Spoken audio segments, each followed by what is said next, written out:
another chance to win the vouchers, the treats, and £12,345 in tax-free cash. Text GBWIN to 84902. Text costs £2 plus one standard network rate message. Or post your name and number to GB03 PO Box 8690 Derby DE1 9TT. UK only. Entrance must be 18 or over. Lines close at 5 p.m. on Friday the 29th of March. Full terms and privacy notice at gbnews.com/win. Please check the closing time if watching or listening on demand. Good luck. GB News is the home of free speech. We were created to champion it, and we deliver it day in, day out. Free speech allows us all to explore and debate openly the issues most important to us, our families, and of course, the British people. Having challenging conversations to enlighten each other. Which is why we hear all sides of the argument. We are the People's Channel. We will always stand by the freedom to express yourself. On TV, radio and online. This is GB News, Britain's news channel. Join me, Camilla Tominey, every Sunday at 9:30 when I'll be interviewing the key players in British politics and taking them to task. This report basically says that he's not fit to stand trial. With an upcoming election looming over Westminster, now is the time for clear, honest answers. I agree. And that's precisely what I'll get. Is he indecisive? Incompetent? That's the Camilla Tominey Show at 9:30 every Sunday on GB News, the People's Channel, Britain's election channel. I'm Michelle Dewberry, and I'm not here to tell you what to think. I'd much rather hear what you have to say. So, send in your opinions to gbviews@gbnews.com. Keep them clean, and you never know, I might read them out. With my panel here on Jubes & Co, we debate, we get stuck into the issues of the day on a show where all views are welcome, especially yours. GB News, the People's Channel, Britain's news channel.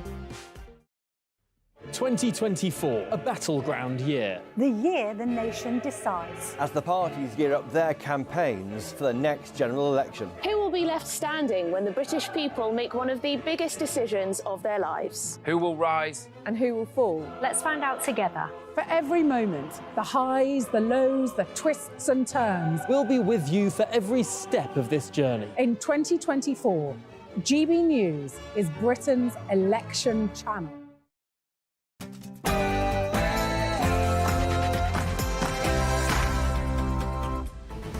Good afternoon, Britain. It's 12 o'clock on Tuesday, the 19th of March. Trump exclusive. Donald Trump drops bombshell claims about NATO, Prince Harry, and his plans for the White House. What exactly has Nigel Farage asked him in today's exclusive interview? Beeb says sorry. The BBC has released a formal apology for describing Reform UK as far-right, just days after Lee Anderson joined the party. We'll speak to leader Richard Tice for his reaction. NHS in need. Would you pay even more tax to save the NHS? Shocking new polling shows most of us absolutely would not. Has the NHS lost its sacred cow status?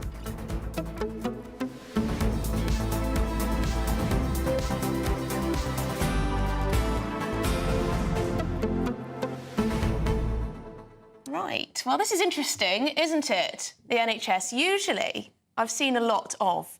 I'd pay more tax for the NHS if it meant more appointments, if it meant an improved service, if it meant more money for doctors and nurses. But it looks like something's changed in our psyche, perhaps, as a nation. People are no longer willing, a majority of us say, at least, they're no longer willing to pay more tax for the NHS. I think there's two things going on here. Go on. Number one, people feel like they're paying more tax than ever. More people have been dragged into higher tax bands because of fiscal drag. And even though national insurance is coming down a little bit, people feel like they're paying lots more tax. That tax burden is at its highest point in 70 years. But also, people can see that the NHS has had billions more cash. It's had over a third more cash compared to 2010. And people are starting to ask, in my humble view, where is this money going? Where are these billions upon billions of pounds actually being spent? Yes, I think if people saw demonstrable improvements with all the tax they're paying, and they could see a GP when they wanted, they could see an NHS dentist when they wanted, they could have that operation and not wait months for it, then they might be happy to put their hand in their pocket for a little bit more cash. But now it seems across the board, whatever your salary, you are not too keen on paying more for an additional NHS funding, which is quite interesting. So the question for you at home today is, would you pay more tax to save the NHS? Or do you think, you know, it's got to that stage where money is not the answer?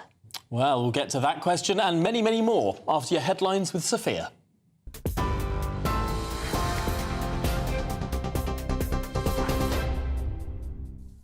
Thanks, Tom. Good afternoon. It's 2 minutes past 12. I'm Sophia Wensler in the GB newsroom. Your top story. Former US President Donald Trump has hinted he could deport Prince Harry if he wins the election. In an exclusive interview with Nigel Farage, he said the Duke of Sussex won't get special privileges if he lied on his visa about drug use. If they know something about the drugs and if he lied, he'll have to take appropriate action. Appropriate action? Yeah. Which might mean not staying in I America. don't know. You'll have to tell me. You just have to tell me. You would have thought they would have known this a long time ago. You would. But I thought they were very disrespectful to the family, to the royal family. I'm a big fan of the concept of the royal family and the royal family. Now, I'm a little prejudiced because I thought the Queen was incredible. And you can see that full interview with the former US President Donald Trump on Farage tonight from 7 p.m. The Prime Minister hopes the first Rwanda flight carrying illegal migrants will depart in the spring following a Commons vote. MPs overturned 10 amendments to the Asylum and Immigration Bill submitted by peers. It will now go back to the House of Lords, who could push for other changes. They've been accused of trying to wreck the legislation. Culture Secretary Lucy Fraser says the Safety of Rwanda Bill will serve as a major deterrent for those trying to come to the UK illegally. We saw those amendments all fail in the House of Commons last night with strong majorities. Obviously, it will go back to the Lords, but you know what we are doing as a government, as a Conservative government, is trying to ensure that we deter people from taking that journey. We want to see illegal immigration down. We want to see people not making that crossing, and we do think that this bill will be a significant deterrent for people who would otherwise cross the Channel. Now, Labour will seek to bring about a new chapter in Britain's economic history, the Shadow Chancellor will promise in a speech this evening. Rachel Reeves plans to reform the Treasury if Labour wins a government as part of her economic policy. Addressing finance leaders at the annual May lecture in the City of London, she will liken the economic challenge awaiting the next government to that faced by Margaret Thatcher. The speech comes after Ms Reeves said Labour would not be able to turn things around straight away if voted in. Shadow Chief Secretary to the Treasury, Darren Jones, outlined Rachel Reeves' plan. We are on the cusp of an opportunity in this country, an opportunity for a decade of national renewal where we can get growth back into our economy, make people better off and start to turn the page on 14 years of failure from the Conservatives. If Labour is to win the election later this year, it will be the worst fiscal inheritance that any party's had since the Second World War. And that's why we talk about a decade of national renewal. There will be some things we can do immediately, and public services are obviously one of our priorities. The First Minister faces questions in the Senate for the final time today before sending his resignation to the King. Mark Drakeford will officially step down as First Minister of Wales on this afternoon after 5 years in the job. His successor, Vaughan Gething, will take over from tomorrow, but Welsh Labour politicians have concerns about their newly elected leader after he was criticised for getting £200,000 from a firm owned by a man convicted of environmental crimes. Britain's roads are at breaking point as pothole numbers reach an 8-year high. A report found just 47% of local miles were rated as good, with 36% adequate and 17% poor. The Asphalt Industry Alliance said councils were expected to fix 2 million potholes in the current financial year. That's up 43% on the previous year and the highest annual total since 2015. Pothole campaigner Mark Morrell wants to see the government invest in road repairs. I don't accept there's no money. They find money for things that they want to spend on that, me and you disagree on HS2. I mean, £66 billion to build a road track that won't go in central London, never, to up to Birmingham, when our roads networks are failing. To me, it's like putting an extension on the outskirts of silence. But there's loads of examples where government can find money where it wants to, but it's not a priority for them. On the other side, every time you have a repair on your vehicle, because they get 20% VAT, don't they?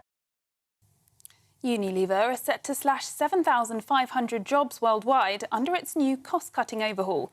The Marmite and Dove soap owner company, which employs 6,000 staff in the UK, is cutting jobs in hopes to save around £684 million over the next 3 years. The consumer goods giant also said it would split off its ice cream business, which includes Wall's, Ben & Jerry's and Magnum brands, by 2025. And the Princess of Wales has been filmed smiling and looking happy while out shopping with Prince William. It comes after the couple have faced weeks of social media speculation surrounding Catherine's health and her whereabouts. Now, the Sun newspaper has published the pictures and a video of Prince William and Princess Catherine strolling through a car park on Saturday at a Windsor farm shop.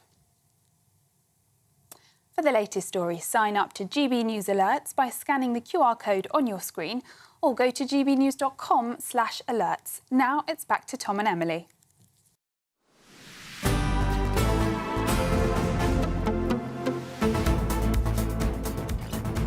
Well, let's kick off with a GB News exclusive for you. Nigel Farage is in Florida at the moment, where he's interviewed former President Donald Trump, no holds barred.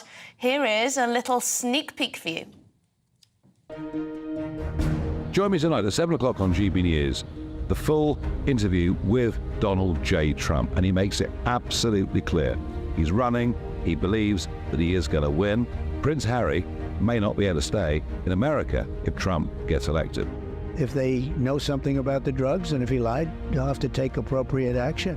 He's accused of calling for bloodshed if he loses, but actually the context of that is all completely and utterly wrong.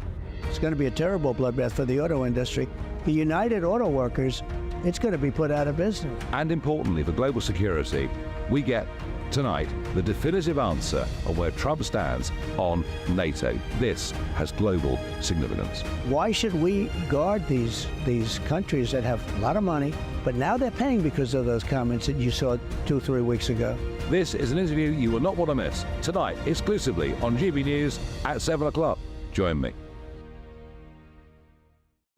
Well, it looks like it's going to be exciting, doesn't it? Certainly, some huge questions there. Everything from the relations between the United Kingdom and the United States to, frankly, the role of NATO in the world today. And those questions of NATO are going to be fascinating to hear the answers from. The former President Donald Trump has, of course, caused huge consternation over that and whether or not the United States would actually fulfil its obligations of collective defence that it signs up to in NATO. But shall we ask someone who's a bit of a specialist in this area, the Conservative Member of Parliament for the Isle of Wight and member of the Foreign Affairs Select Committee, Bob Seeley. Bob, thanks for joining us, because, frankly, there are some huge questions for the man that is currently polling in the lead to become the next US president. What do you want to hear from Donald Trump on NATO?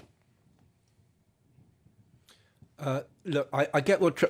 I'm not a fan. I'm not a great fan of Donald Trump. I'll put that out there. Although I'm quite amused by what he has to say about Prince Harry. But let's park that for the moment. You probably want to come back to that. I think what we need on NATO is the fact that he's engaged, whether we like it or not. And I think it's a really good thing. The United States is the arsenal of democracy and is a great defender of democracy. And frankly, democracy, the world formed after World War II by the United States and by Great Britain has actually extended life expectancy for billions of human beings, has done so much good in the world, has spread industrialization and health and education as basic rights excuse me, throughout the world. And we need that system to be defended. So I get what Trump says about other people pulling their weight, but we still need American leadership and we need American engagement in Europe, because I do not trust countries like France, where Macron is saying, oh, We're not going to give any weapons to Ukraine, but we'll send troops there. Incredibly dangerous, incredibly unhelpful. We still need the US to be supporting the Ukrainians and to be the backbone of NATO. And we need to be supporting them doing that. So we need to be stepping up to the mark as well. I worry that Trump will try to be too much of an isolationist. Bob, you said at the start of your answer you're not a fan of Donald Trump. Is that the reason why? No. Too isolationist? What is it about him that you're worried about? Look, I think a lot of the things he said have been genuinely offensive. I just don't think he's necessarily a particularly good man, I'll be blunt. And his relationship with Putin was, I think, extremely odd. But I hope he's learned his lessons, what can I say? And if he's going to win, I hope we can have a productive relationship with him. That will come much, much more easily with the Conservative government at the end of this year. I think the Labour Party, will do great damage to the transatlantic relationship if Trump's in, because clearly Trump's a very powerful man and he needs very, very careful handling, especially when it comes to NATO, especially when it comes to China. And the Americans actually ahead of the game on China, respect to them, but especially when it comes to Ukraine as well. It's a significant issue, the UK-US relationship. The UK's always done best when it can be close to decision-making in Washington and often acts as a sort of bridge between the New World and the Old World, between America and Europe. That's something that Margaret Thatcher did successfully, to some extent Tony Blair did successfully. But it is very tricky when you've got a bombastic, perhaps loose cannon in the White House. What do you think is the fundamental difference there when it comes to the Conservatives and the Labour Party on being able to deal with someone like Donald Trump? A couple of things. Firstly, I think Republican administrations, whether it was their relationship with New Labour or whether it was Reagan and Thatcher or whether it was Trump, I think there is a tendency, and I'm not saying it's a good or bad thing, it's just an observation, there's a tendency for Republican administrations to be more Anglophile, to be more supportive of the UK, to want to have a closer relationship. Democrat presidents in recent decades, they've sort of distancing themselves from the Brits, it's slightly unfashionable, they're sort of embracing a new identity for America, far more Pacific focused. So I think with Republicans, we tend to get more listened to, and we get the potential to have a deeper relationship and a better relationship, and that's regardless whether it's Labour or Conservative. With Trump, I cannot see the Labour Party having a healthy relationship with Donald Trump, simply because most of them are absolutely going to hate him and are not going to be able to hide their dislike and their contempt for him. I think for the Conservatives, we are much more likely to be able to finesse that relationship successfully. I think he's much more likely to listen to Conservative voices on NATO, on Ukraine, on what we do about the global situation, which is getting much more dangerous and much worse. So I think, look, there are lots of reasons to vote Conservative at the end of this year. One of them is going to be that I think we'll handle that relationship with Trump very much better. And it is, look, the world is at a real turning point at the moment. We have a significant conflict in the Middle East, and it could be getting worse. We have a significant conflict in Eastern Europe, which could be getting worse. And there's a potential for conflict in Taiwan as well. So we live in a really, really dangerous world, and we need to make sure our voice is listened to in Washington. And Bob, just lastly from me, you mentioned Prince Harry yourself. Nigel Farage will ask the President about, well, in the exclusive interview, which will be played at 7 o'clock tonight, he'll ask him about Prince Harry. What should happen if it's found that actually he did lie on his visa application about drug use? It seems that Donald Trump doesn't exactly say what should happen, but he certainly doesn't back him. I suspect there's a very, very low chance that Harry will be kicked out of the United States, regardless of what he said on his visa form. And at this point, I'm very tempted, as the Americans would say, to plead the Fifth Amendment. Well, very good, very good. And I suppose, finally from me, there's always been this sort of anticipation, question mark over the role of Nigel Farage were Donald Trump to become the next president of the United States. Could you imagine a world in which the United Kingdom finds some sort of diplomatic liaison role between the States and the UK for Nigel Farage, where he can perhaps help this country get the best sort of trade deal with the United States, build that relationship across the Atlantic? Is there perhaps a role for Nigel? Yeah, look, I think there should be. Look, I disagree with some of what Nigel Farage says. I agree with others. I see nothing wrong with him being part of a Conservative family. I think what reform is, all reform, I'm afraid, is going to achieve come the election, is to dilute the Conservative vote, to make it more likely that Labour will win and more likely that Labour will be kept in for longer. So that is the fundamental problem with voting for anyone apart from the Conservatives. And I hope when inflation keeps coming down, the interest rates come down, the mortgage rates will come down, we'll be protecting the triple lock, we're having a growing economy, and we'll have the Rwanda flights off, and we'll have legal migration down as well. There are going to be lots of good reasons to vote Conservative and not split that Conservative vote. I personally think that Nigel Farage has been one of the most significant politicians, whether you like him or dislike him, in our country. And for those people who are very sniffy about him, I don't get that.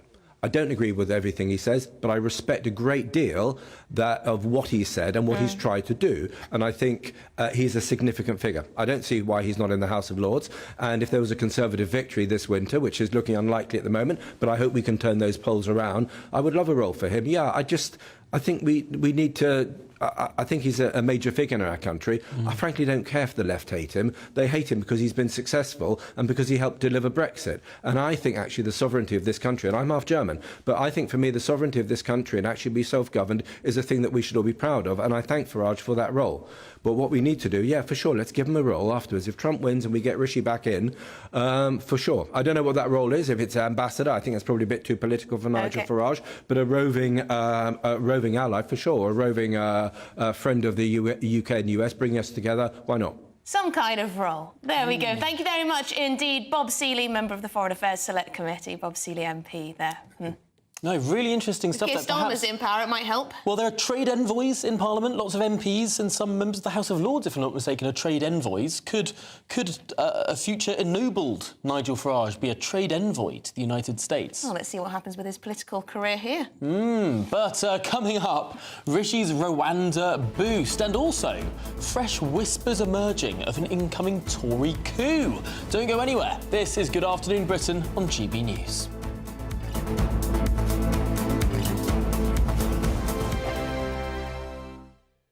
Free Speech Nation, Sunday nights from 7 p.m.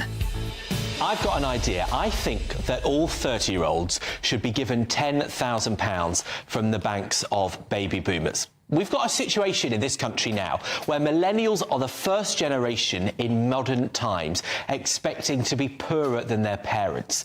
We, as 30-year-olds like me, are half as likely to own a house as people my age 30 years ago.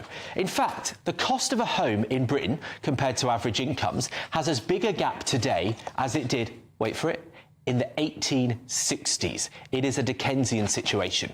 Now, I'm sorry about the housing crisis for your generation. You're not, though, are you? No, because you're proprofiting from it. I'm profiting from it. Don't be ridiculous. The house prices now, compared to that period. If this is the case, Benjamin... Have incomes gone up that fast? To penalise and punish the elderly when they have worked all their lives to put into the system, say it's your fault, whingy, whiny, we're going to be envious... But no, Linda, we're being punished. No, well, by the politics, so be the change you want to see in the world. Be the change. I am, actually, and I'm about to tell you about the change I want to see in the world. Are you good? As long as it's not whining about it. I'm going to stop whining about it, but we are being taken advantage of at the moment to profit, to help the old. Most of taxpayers' money is spent in two departments, the NHS, so the health department, and the Department for Work and Pensions.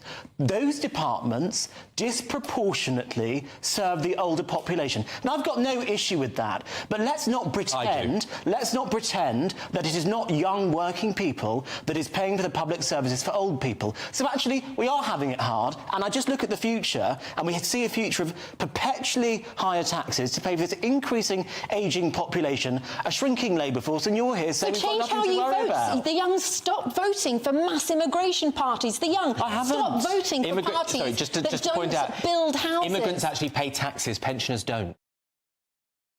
Your weekend starts here with Friday Night Live with me, Mark Dolan, 8 till 9 on GB News.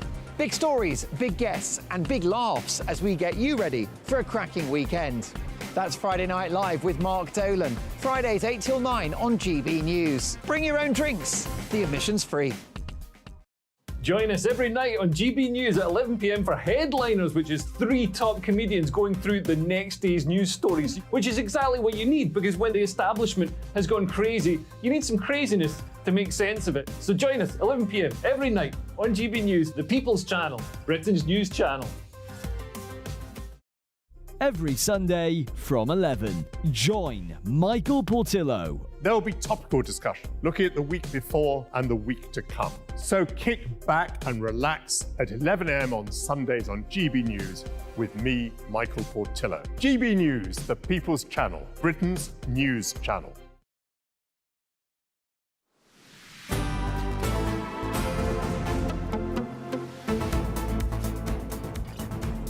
Good afternoon, Britain. It's 22 minutes past 12, and Rishi Sunak has maintained hopes of spring flights carrying asylum seekers to Rwanda as the government attempted to overturned all those attempts by the House of Lords to change that legislation last night. Yes, the government saw off 10 amendments from peers to the Safety of Rwanda Asylum and Immigration Bill after a minister had accused the Lords of trying to wreck the legislation altogether. But let's get the latest with our political editor, Christopher Hope, because, Chris, we sort of knew that the Commons would strip away those amendments from the Lords, but perhaps what's more interesting here is what's going on behind the scenes, the conversations in those corridors of power. That's right. Morning, Tom. Morning, Emily. Yes, I've been in a meeting here in Whitehall in Westminster with the PM's official spokesman, the lobby meeting. They've been very clear. They are intent on getting this bill through. It will go back to the Commons, to the Lords, as soon as tomorrow, when it may well be that many of these amendments will be reinstated. Certainly, peers like Lord Goldsmith are making very clear they want to rally behind some of these changes and force the government to water down part of its Rwanda bill. But the government, for its part, I did ask them directly, do they think whether that the House of Lords is out of touch? They wouldn't go there. They recognise this is part of the parliamentary process and they're stuck with it. But they're very clear that they do think if they get this through, they can break the people smugglers model, as they see it. Despite the new ideas offered by Labour yesterday, they think this is the answer to dealing with this small boats crisis. Christopher, how different is the bill going to look? Is it going to be diluted quite a bit, or are the government going to see their legislation go through all but in full? Is it going to look the same as how they wanted it to? Well, Emily, I would imagine the bill should go through as they want it, given they've got an 80-seat majority. If we get into Parliament Act territory, it could sink it. But I think what the Lords are doing are looking at different ways to allow lawyers to challenge it. Ideas such as whether Rwanda is a safe country, whether people fleeing from countries where UK forces have served, where they should be allowed to go to Rwanda or back to where they've come from and be looked after in a different way. So there's no question they are trying to find ways to I think what will happen is a way to challenge it. What happens next, even if this gets through on Wednesday and gets royal assent Thursday, what will happen next is it will then be law, and then lawyers are expected to try and appeal any attempts to remove the cohort of maybe 100, 200 or so asylum seekers who have been already notified by the Home Office this week that they will be on the first flights. There are reports today that there could be thousands taking off this summer. That is certainly what the government hopes for. They want to see big numbers taking off. But as Yvette Cooper made clear to us yesterday afternoon on GB News, the Labour Party will axe this scheme, even if it proves to be successful. No, really interesting stuff there, Chris. But you've also been sniffing the ground following those sense of rebellion amongst Tory MPs. Questions on a Conservative Party coup.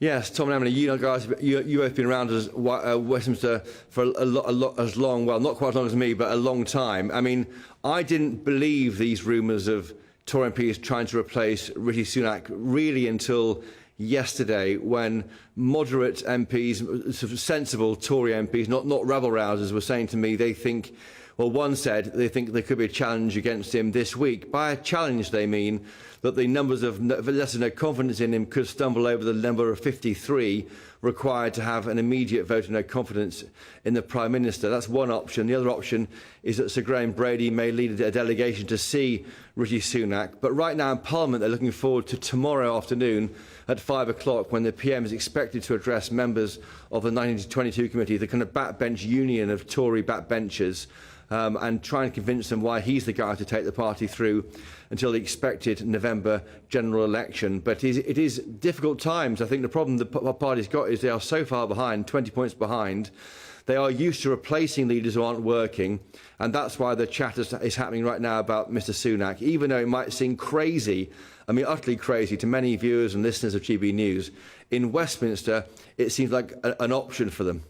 Wow. No, desperate times, desperate measures. Well, Chris Hope, thank you for bringing us the very latest from those skulkerings and murmurings of Westminster. Well, Britain faces a 1979 moment. That's according to Shadow Chancellor Rachel Reeves. She's expected to say exactly that in her annual May's lecture tonight. Now, the Labour Chancellor is expected to announce working with businesses to create a decade of national renewal. What does this all mean? But is Rachel Reeves the next Margaret Thatcher? Well, joining us now is GB News economics and business editor Liam Halligan with On the Money. Liam, why does Rachel Reeves think she can sort of step into the shoes of Margaret Thatcher? Bit of an odd phrase. But let's be fair to the Shadow Chancellor. She's not comparing herself to Margaret Thatcher. She's just talking about Britain being in a situation like at the end of the 70s, in her opinion, when, of course, the economy was really broken. I remember the winter of discontent, as many GB News viewers and listeners will.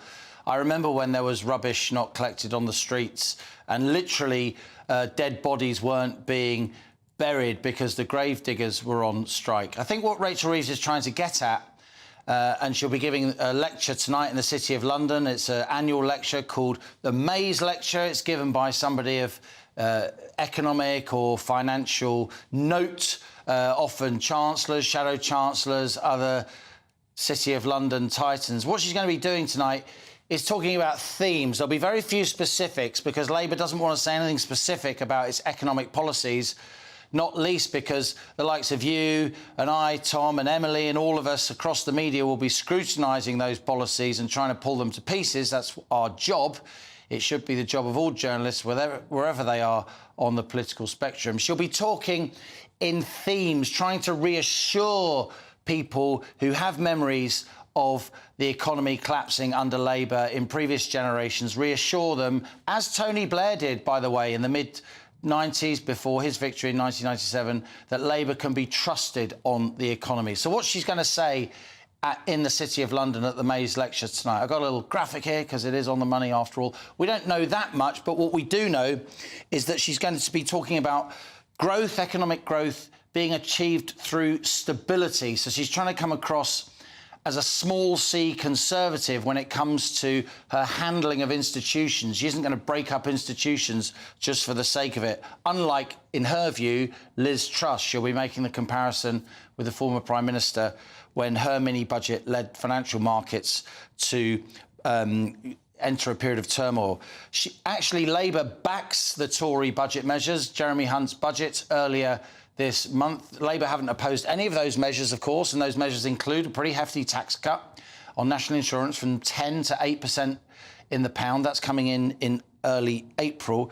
She wants a more powerful Office for Budget Responsibility, and this will be quite controversial because many people have been saying that the OBR has too much power. Its forecasts have hemmed in the ability of Conservative chancellors to implement tax cuts, to implement budgetary measures that the OBR judges to be irresponsible.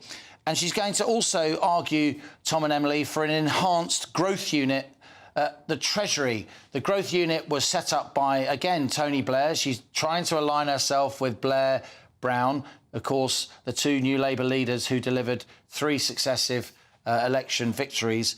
That was set up in 1997. She wants to enhance that growth unit in the Treasury because sometimes people have felt that the Treasury hasn't really understood that economic policies need to be there, not just to raise tax revenue or not even to raise tax revenue, but to make the economy go bigger. To make the pie bigger, So everyone gets a bigger slice.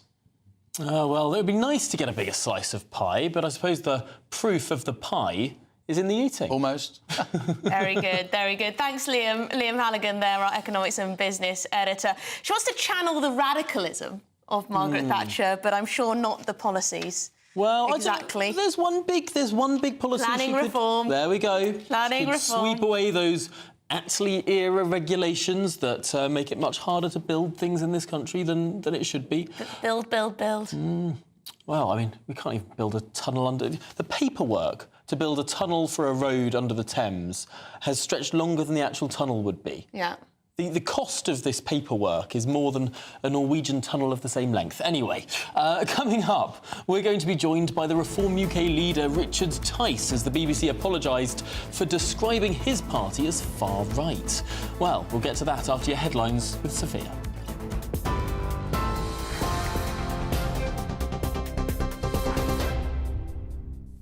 Thanks, Tom. It's 12:32. I'm Sophia Wenslet in the GB newsroom. Your top story.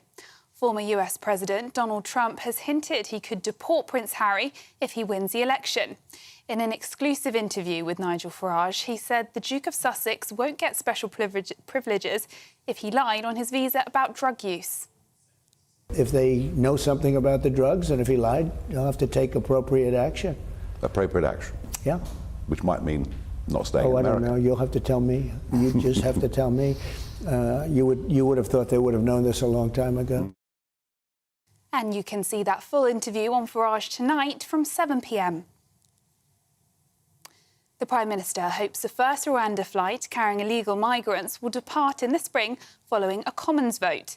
MPs overturned 10 amendments to the Asylum and Immigration Bill submitted by peers.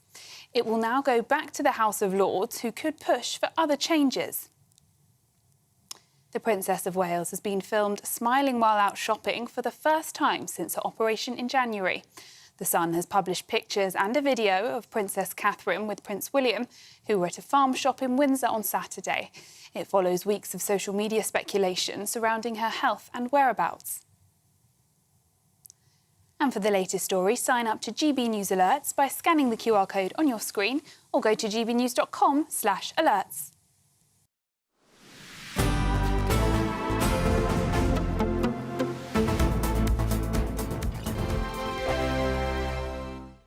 Headliners. Tomorrow's papers tonight. Every night from 11 p.m.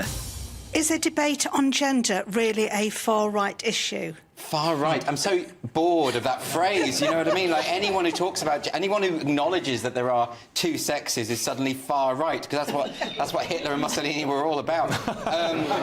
This question from Shirley is, of course, about Labour. They've been accused of being undemocratic because they pressured a pub into cancelling a debate, and this debate features Kelly J. Keane, who's been on this show a couple of times, and she's a campaigner, and she was just on the panel, and then they got a letter saying that they couldn't do it because Kelly J. Keane apparently attracts far-right groups. Now, they've tried this trick before, but because some awful, ghastly neo-Nazi types turned up near to an event that she was holding in Australia, they kind of tried to blame that on her and suggest that the two were the same thing. They weren't. That was an opportunistic group turning up to...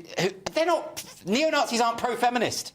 They're not pro an event called Let Women Speak. That's just ridiculous. New Zealand's TV blurred her touching her zip because they said that her touching her zip was a far-right dog whistle because she's making that symbol. Yeah, but she wasn't making the symbol, she was just adjusting a zip. Yeah, and also, this isn't a far-right symbol. I mean, that was incredible because she obviously wasn't making that symbol anyway. She was just adjusting a top. But this New Zealand news channel blurred out the hand so that they could pretend that it was some horrible ghastly... Yeah. I mean, this is stuff, isn't it? She's talked about having voted Labour in the past. She's so not far-right. But also, even if she were right-wing, which she isn't, why would they be banning a panel where there's a discussion about one of the most important issues of our day? What are Labour playing at here? They're anti-democratic, aren't they? They're just kind of playing whack-a-mole with things they don't like. I think maybe I'll write to the pub and say I do want to see Kelly J. Keane there. Yeah, but they won't listen to you well, if you no, say they that, won't, will they? Because won't. you've got the unfashionable opinion, Chris. Well, and the unfashionable workplace.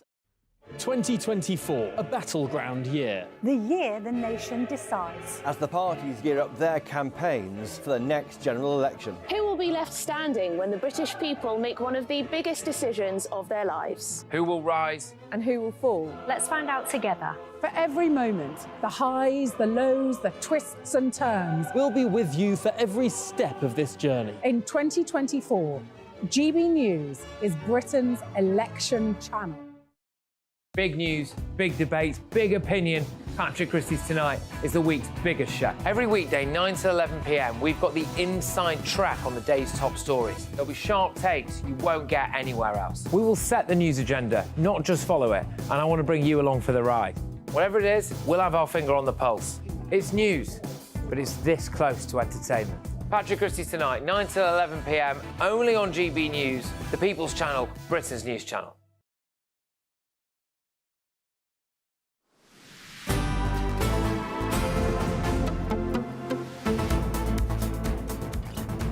Good afternoon, Britain. It's 36 minutes past 12, and the BBC has apologised for describing the Reform Party, Reform UK, as far-right in an online article.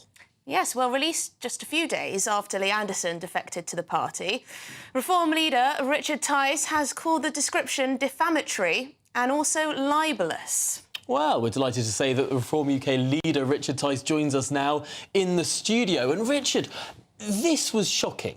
It was shocking, to say the least. We woke up to it on Sunday morning. It appeared on Saturday evening, and it clearly failed all of the editorial standards. There are very significant implications of calling a political party, and by implication, its leader and senior leadership team, far right. And it is that which is defamatory and libellous. That's why they've apologised immediately, and they will change their editorial guidelines, because if they can get away with that, then all of a sudden everybody else does. They will take that as a sort of sign of credibility, and it has huge implications. That would mean, for example, we might lose our bank accounts, we might lose the ability to get a mortgage, bank loans for our businesses. All of this flows immediately from that description, and you know, it's patently outrageous.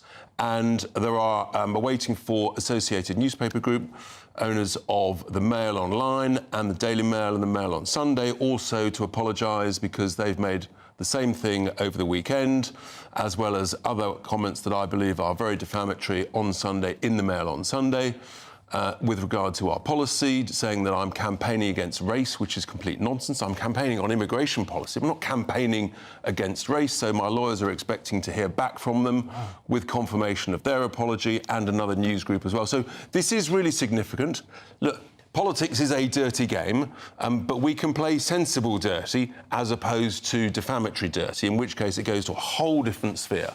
And that's where it's at the moment. And in your mind, what does far-right mean? If a party is labelled as far-right by the BBC or any other newspaper, what does that mean? If you actually look in various dictionaries and things, that refers to fascist, neo-Nazi implications, and that is very significant. And so clearly we're a country mile from that. Interestingly, we've got some of our policies that are to the left of Keir Starmer, for example, with regard to public ownership of utilities and monopolies such as water companies.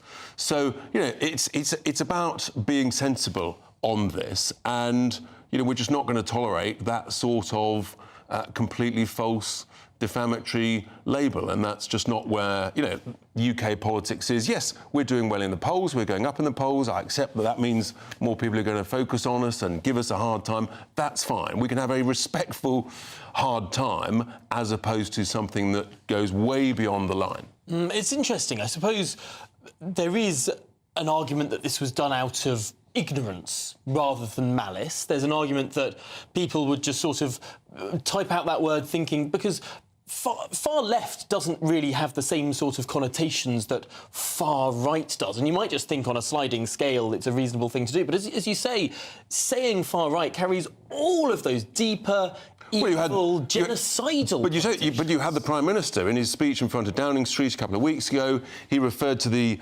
Islamic extremists, think on the far left, but also he was referring very significantly to the far right. So you can see those connotations, and it is, I mean, they are both very serious, extreme positions. It implies violence. It implies violence. it is very serious, and editors and journalists need to think very carefully about using it. Do you think if this got past the BBC, and you also mentioned the Daily Mail, that perhaps your party has a bit of a PR problem, that one would even consider calling it far-right? Clearly, there are people in this country who view the party as far-right. Or is it actually people with vested interests who are trying to defend the indefensible?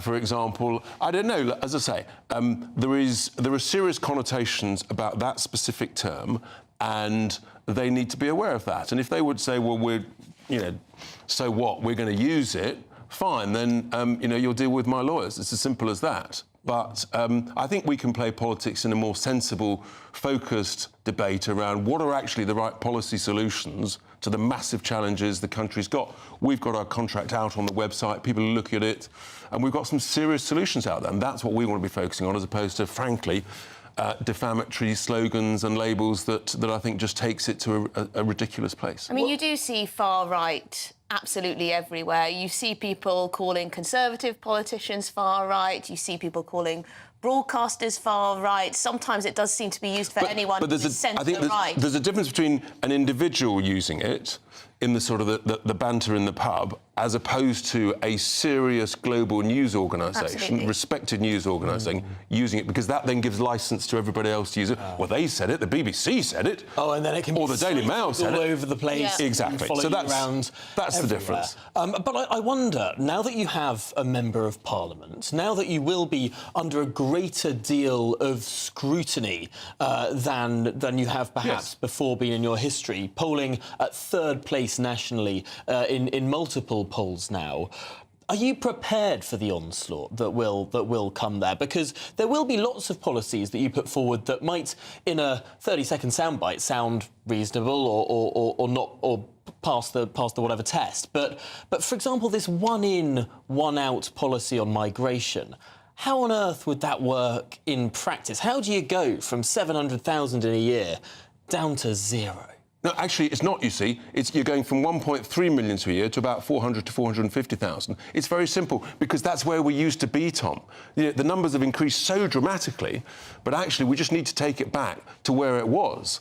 And about 400,000 leave every year, so you can welcome the same number in what we call smart immigration, where you've genuinely got skill shortages, where the average salary is, for example, above the average national salary. That way, you're getting the best of all worlds. We have the fluctuations in these numbers. We don't count people out. We only count people in. We only. But that's not. Look, two wrongs don't make a right. Just because you've been utterly woefully incompetent before doesn't mean you can't improve things. You recognise that this is not. You're not going to be able to do this overnight. You're going to have to build infrastructure. You're going to have to completely change the way that migration in this country works. You've just got to use the existing infrastructure we've got. We've got the infrastructure. We've had the infrastructure. We used to count people out. Then we stopped. We've got the infrastructure to count people in. You can do all this stuff. About billions of pounds. No, you're not. E-gates. Absolute nonsense. Absolute nonsense, Tom. Look, the reality is, just because something doesn't work at the moment doesn't mean it can't be improved. And your question about scrutiny, of course, we want the scrutiny. I want the Labour Party to challenge our health policies, because our health policies are the only ones with the ambition of getting to zero waiting lists in 2 years. They're not coming after us because they haven't got that ambition, they haven't got the solutions, they're not prepared to use the independent healthcare sector, and we've allocated how we would actually fund it. So they would use more independent healthcare, but nothing like the quantity that we would. And so we put it out there, how we would actually allocate a whole bunch more funding, how we can save the money. So this is all like that. Look, I welcome the scrutiny, because that means actually we're being taken seriously. We're right at the centre of the debate. We've got the answers. If people think they've got a better answer, bring it on. Let's have a head-to-head debate. Well, thank you very much indeed for your time. Reform UK leader Richard Tice there. Thank you very much. Well, still to come, we're going to be heading to Devon, where, get this, a council has had to fork out thousands of pounds to silence a 150-year-old church bell after just one noise complaint. What on earth is going on in Devon? You're watching Good Afternoon Britain on GB News.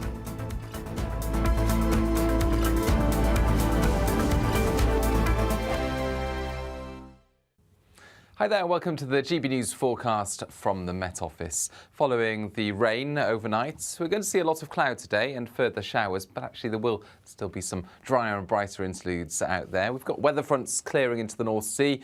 Another set of fronts lining up for overnight, but in between, for the afternoon, we've got a legacy of cloud cover, especially across the south and southeast. Some brighter spells emerging, but also quite a number of showers. The showers scattered, but I think they'll be focused across southwest England, into parts of the Midlands, as well as northern parts of East Anglia into Lincolnshire.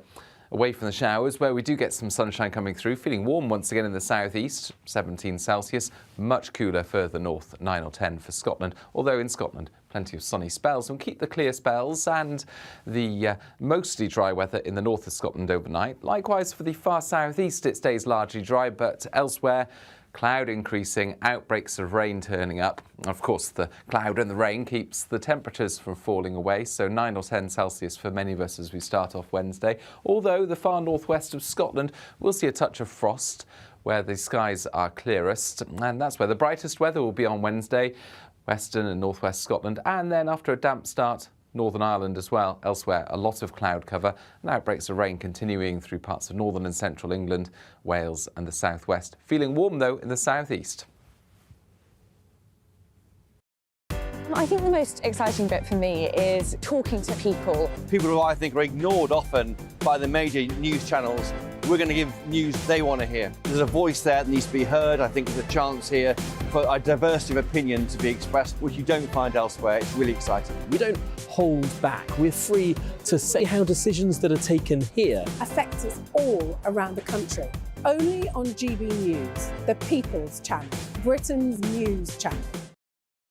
Join me, Camilla Tominey, every Sunday at 9:30 when I'll be interviewing the key players in British politics and taking them to task. This report basically says that he's not fit to stand trial. With an upcoming election looming over Westminster, now is the time for clear, honest answers. I agree. And that's precisely what I'll get. Is he indecisive?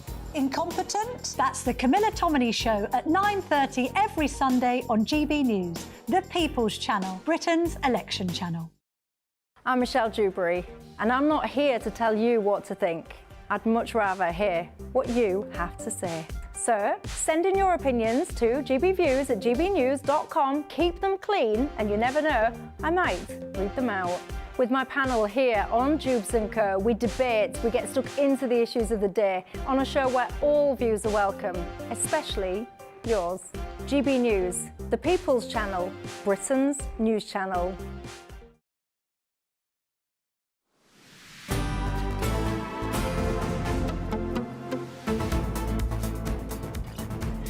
Well, we have some news just in. A cyber flasher has been jailed in a landmark legal case after sending unsolicited naked pictures of himself to a 15-year-old schoolgirl. Our Home and Security editor, Mark White, has the details and joins us. Mark, this is a landmark case.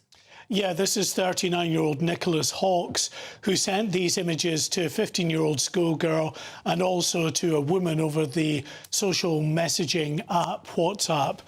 These were unsolicited images. He sent naked pictures of himself to these two individuals. The woman actually captured some of the images and sent them to Essex Police, and he was prosecuted. This offence took place just 10 days after the new cyber flashing law came into effect, part of the online safety bill aimed at protecting those online from the likes of unsolicited images. He had previous as well for sexual offences, convicted of offences including indecent exposure and sexual relations with a girl under the age of 16. He was on the sex offenders register during this incident. So that's why he's actually been jailed today. A total of 66 weeks, it was described in court. It's about a year and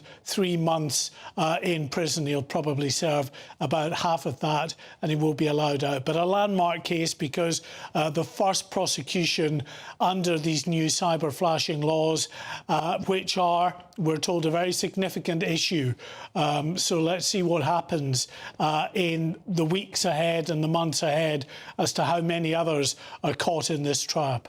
Well, no, Mark, thank you for bringing us that. Sounds like a real wrong-un there. Well, hopefully it will have an impact on trials. other wrong-uns who are thinking about doing something as disgusting as that they might think twice.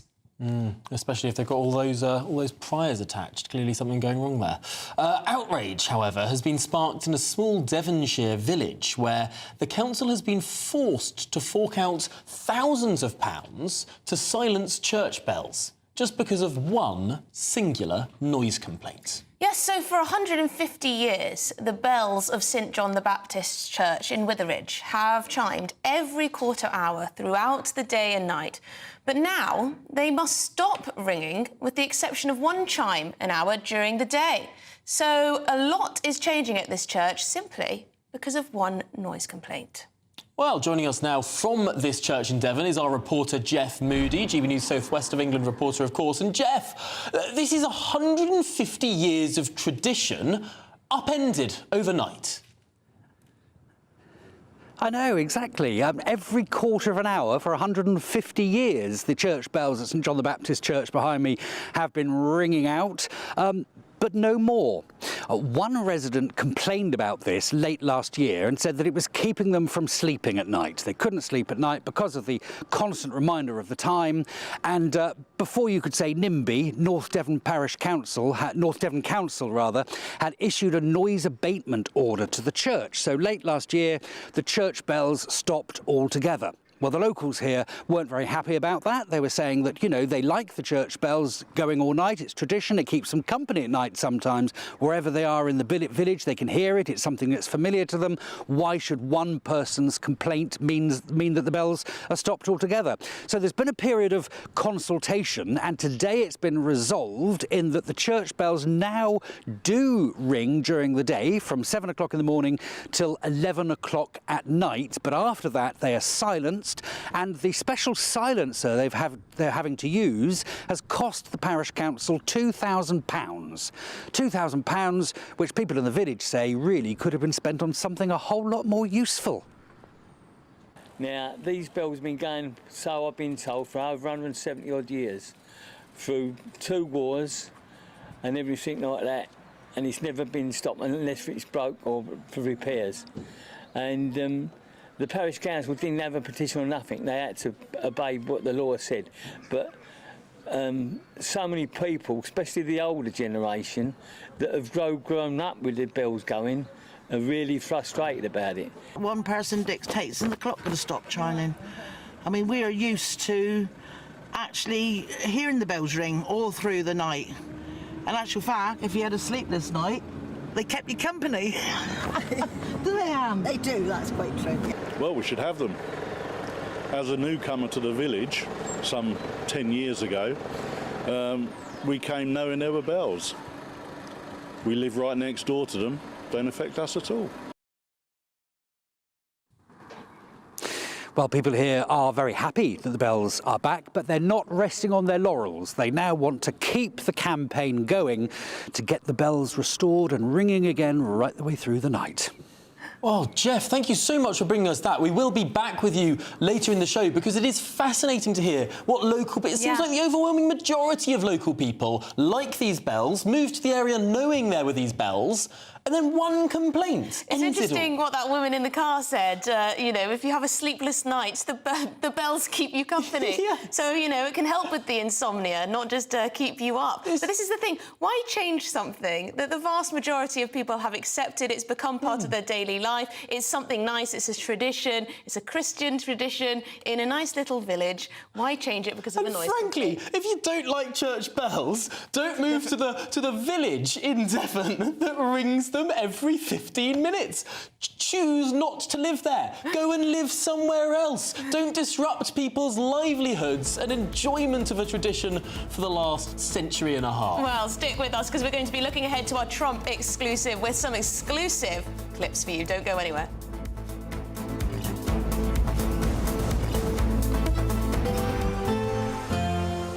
A brighter outlook with Box Solar, sponsors of weather on GB News. Hi there, welcome to the GB News forecast from the Met Office. Following the rain overnight, we're going to see a lot of cloud today and further showers, but actually there will still be some drier and brighter interludes out there. We've got weather fronts clearing into the North Sea. Another set of fronts lining up for overnight, but in between, for the afternoon, we've got a legacy of cloud cover, especially across the south and southeast. Some brighter spells emerging, but also quite a number of showers. The showers scattered, but I think they'll be focused across southwest England, into parts of the Midlands, as well as northern parts of East Anglia into Lincolnshire. Away from the showers, where we do get some sunshine coming through, feeling warm once again in the southeast, 17 Celsius, much cooler further north, 9 or 10 for Scotland, although in Scotland, plenty of sunny spells. We'll keep the clear spells and the mostly dry weather in the north of Scotland overnight. Likewise, for the far southeast, it stays largely dry, but elsewhere, cloud increasing, outbreaks of rain turning up. Of course, the cloud and the rain keeps the temperatures from falling away, so 9 or 10 Celsius for many of us as we start off Wednesday. Although the far northwest of Scotland will see a touch of frost where the skies are clearest, and that's where the brightest weather will be on Wednesday, western and northwest Scotland, and then after a damp start, Northern Ireland as well. Elsewhere, a lot of cloud cover and outbreaks of rain continuing through parts of northern and central England, Wales and the southwest. Feeling warm, though, in the southeast. That warm feeling inside from Boxed Boilers, sponsors of weather on GB News.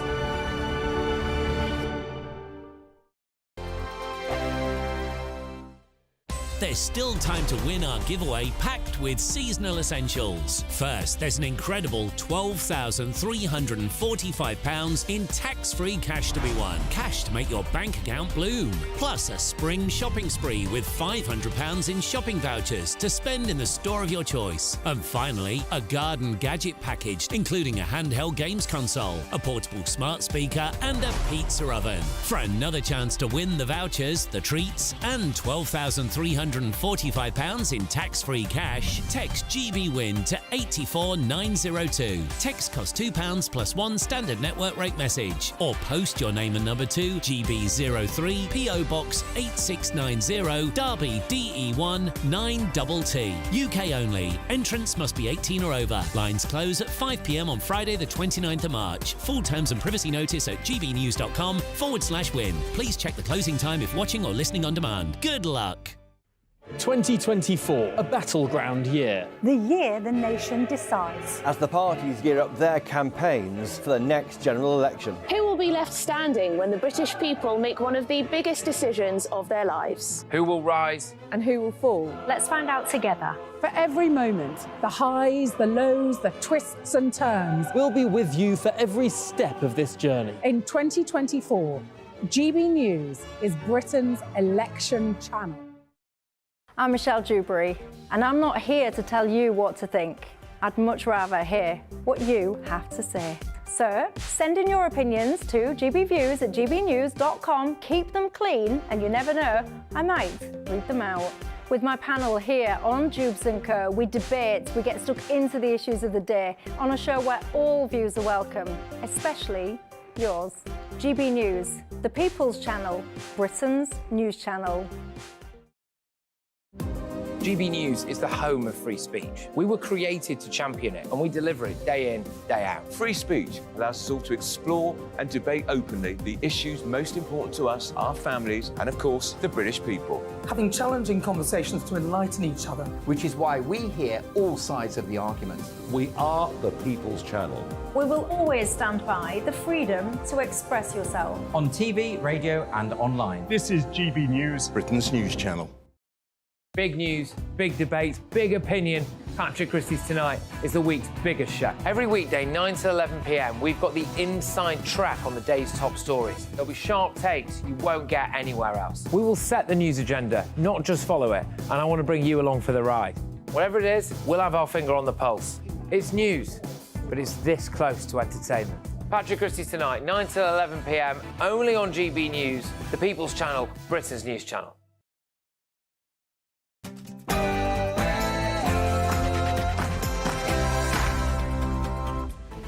Good afternoon, Britain. It's 1 o'clock on Tuesday, the 19th of March. Trump exclusive. Former US President Donald Trump drops bombshell claims about NATO, Prince Harry, and his plans for the White House. What exactly has Nigel Farage asked him in today's exclusive interview?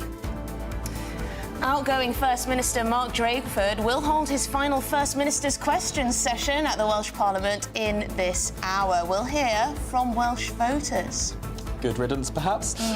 NHS in needs. Would you pay even more tax to save the NHS? Shocking new polling suggests most of us wouldn't. Has the NHS lost its sacred cow status?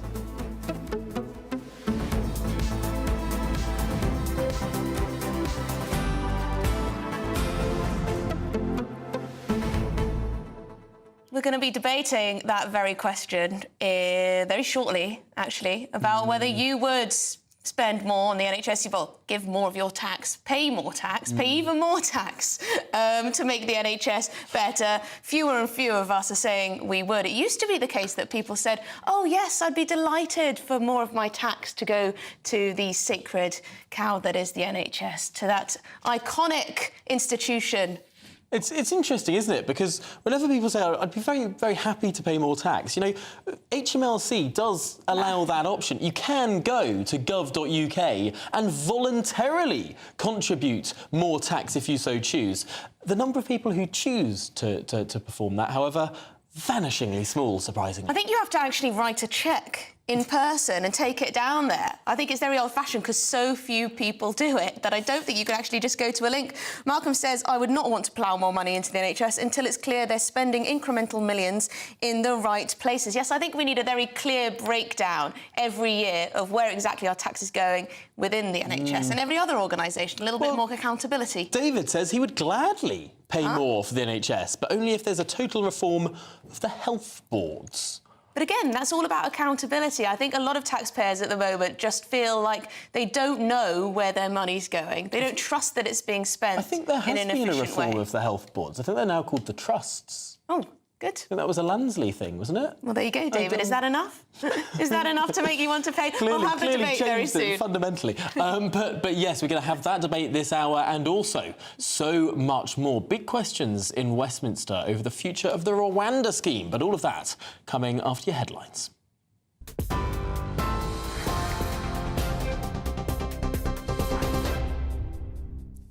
Good afternoon. It's 1:02. I'm Sophia Wensler in the GB newsroom.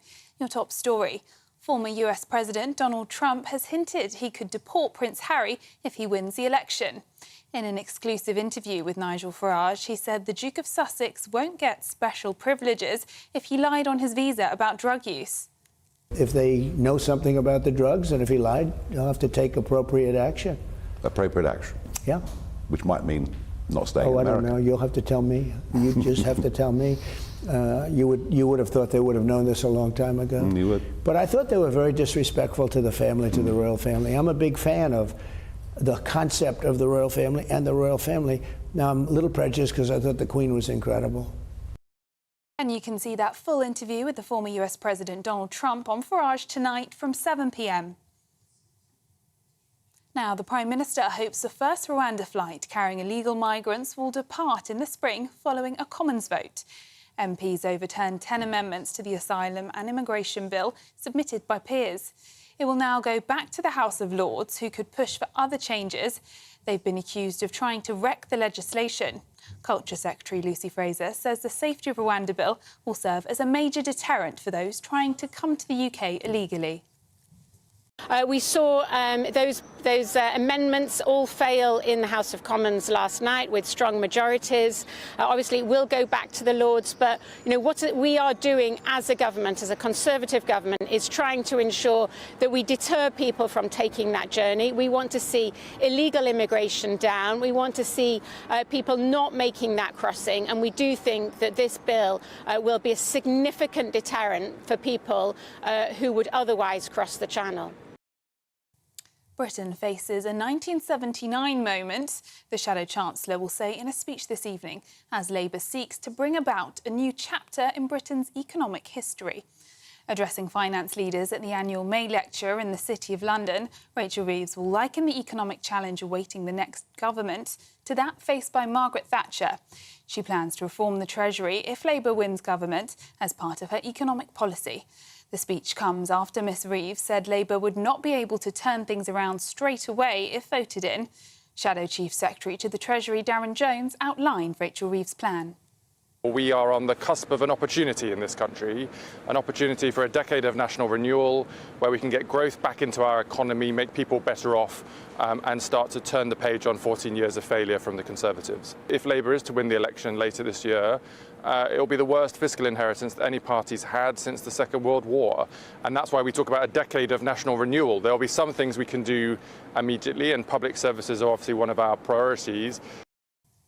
The First Minister faces questions in the Senate for the final time today before sending his resignation to the King. Mark Drakeford will officially step down as First Minister of Wales on this afternoon after 5 years in the job. His successor, Vaughan Gething, will take over from tomorrow, but Welsh Labour politicians have concerns about their newly elected leader after he was criticised for getting £200,000 from a firm owned by a man convicted of environmental crimes. Leader of the Welsh Conservatives, Andrew R.T. Davies, says he gave his thoughts on Mark Drakeford's legacy. There is these crazy policies that have come out recently, such as the 20 MPH across the whole of Wales. Also 36 more politicians in the building behind me. Whilst NHS waiting times are spiralling out of control, the economy isn't in a good state here in Wales, and education performance has declined if you rank it on international rankings that PISA rankings showed just before Christmas. So on the policy position, it's a very poor legacy, but on a public service, there's a big tick in the box because the Welsh people did vote for him in 2021. The first person in England and Wales to be convicted of cyber flashing has been jailed. Nicholas Hawkes was sentenced to 66 weeks for sending unsolicited, explicit photos to a teenager and a woman. The 39-year-old from Basildon in Essex was already a convicted sex offender when he sent the images. In other news, Britain's roads are at breaking point as pothole numbers reach an 8-year high. A report found just 47% of local miles were rated as good, with 36% adequate and 17% poor. The Asphalt Industry Alliance said councils were expected to fix 2 million potholes in the current financial year.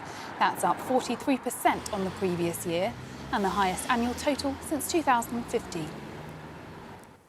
And the Princess of Wales has been filmed smiling while out shopping for the first time since her operation in January. The Sun has published pictures and a video of Princess Catherine with Prince William, who were at a farm shop in Windsor on Saturday. It follows weeks of social media speculation surrounding her health and whereabouts. And for the latest stories, sign up to GB News Alerts by scanning the QR code on your screen or go to gbnews.com/alerts. Now it's back to Tom and Emily.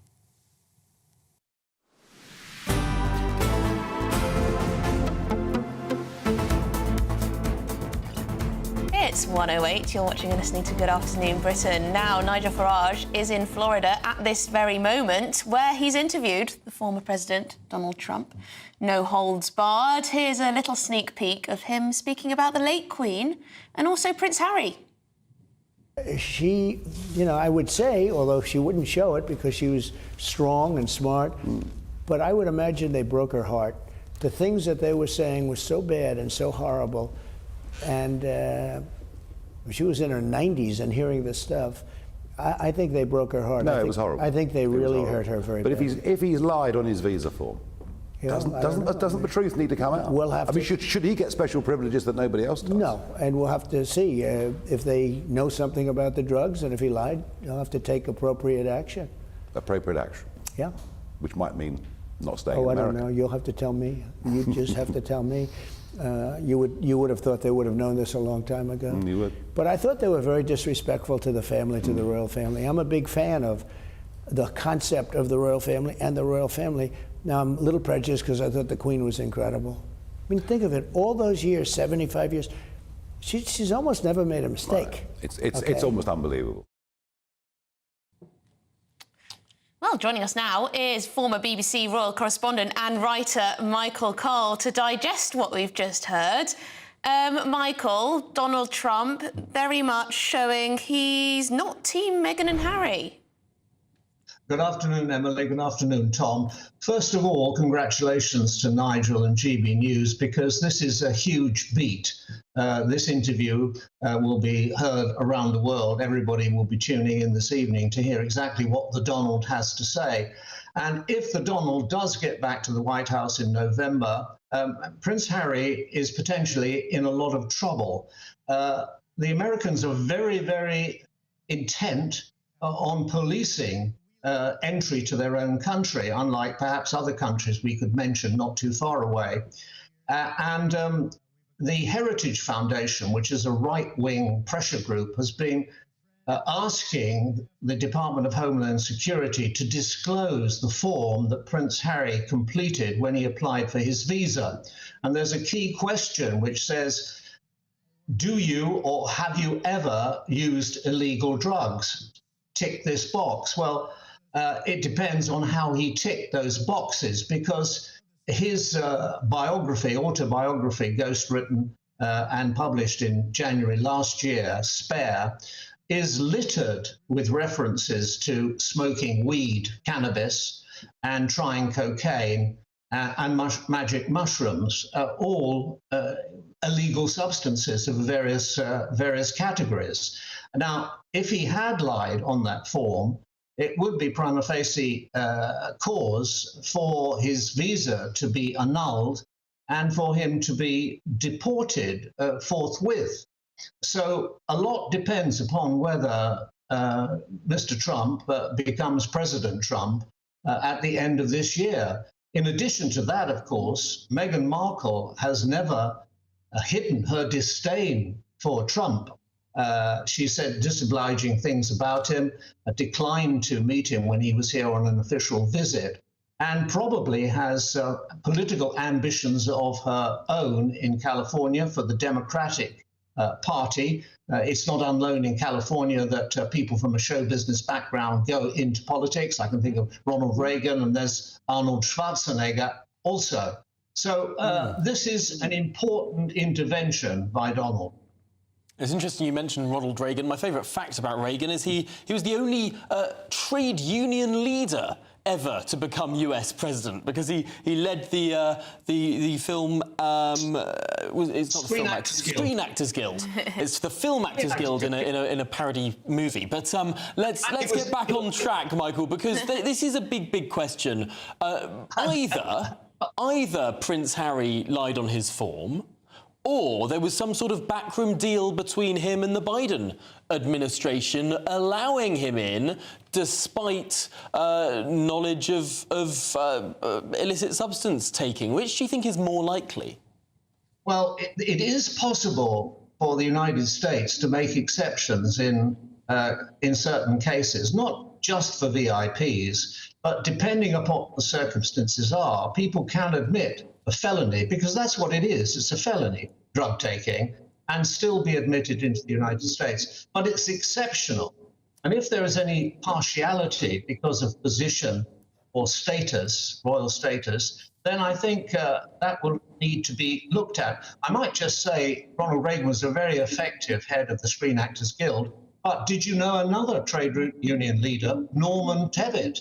He was the leader of the Airline Pilots Association. So before he became a Tory party and a very effective minister, he was a trade union leader. So that's another one for you, Tom. It's always the unlikely ones, isn't it? Well, Michael Cole, we'll have to leave it there. Thank you very much for talking us through what is going to be a fascinating interview, touching so many things from politics to royals to personal ambitions. That's with Donald Trump at 7 p.m. I'm sure they'll discuss illegal migration. Oh, I'm certain of it. As well. I am absolutely certain that will come up. Yeah, you think it's bad across the English Channel. I mean, the millions it's that have come across the southern border of the United States. I suppose it goes to show that if you run a country that is, frankly, despite all of its problems, quite a successful country. I mean, we could run off so many problems with how this country is going right now, but compared to so many parts of the world, this is a great place to live. And it's clear that many people all over the world think that about the United States and about the United Kingdom. You see and a people good vote leader, with their feet. a good leader preserves the quality of life of its nation. But anyway, in other news, the left-wing anarchist Jacob Graham, you may not have heard of him, but he's been jailed for 13 years for preparing acts of terrorism and declaring he wanted to kill at least 50 people. Yeah, we hear a lot about Islamist terrorism. We hear a lot about far-right terrorism, but we don't hear a lot about far-left terrorism. But this is a case where the 20-year-old from Liverpool prepared a bomb-making manual, which he called the Freedom Encyclopedia. Exchanging messages with people who shared his hatred of the government on the messaging app platforms such as Telegram. These are encrypted platforms. Well, joining us now is former Labour MP Lord Walney, and he's an advisor on political violence and disruption. Thank you very much for joining us. What do we know about this individual beyond the reports we've seen in the newspapers and elsewhere? We know he's a far-left anarchist, despised the government in all its forms, presumably, and was thinking about bombing the government, bombing the public? Yes, and the reports from the court case suggest that he had, as a role model, the man known as a Unabomber in the United States, who had waged a campaign of terrorism from a remote outpost deep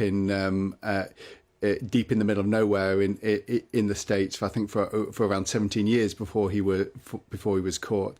This individual described himself as left-wing. I think when you look at some of the things that he was apparently saying, there is clearly a crossover between some of the far-right, freedom-loving rhetoric. And indeed, you can often see that horseshoe of politics and extremism where the far left can actually end up holding things in common with the very far right in this country and internationally. But this case is going to stand out because of his stated belief, his stated conviction that he was far left.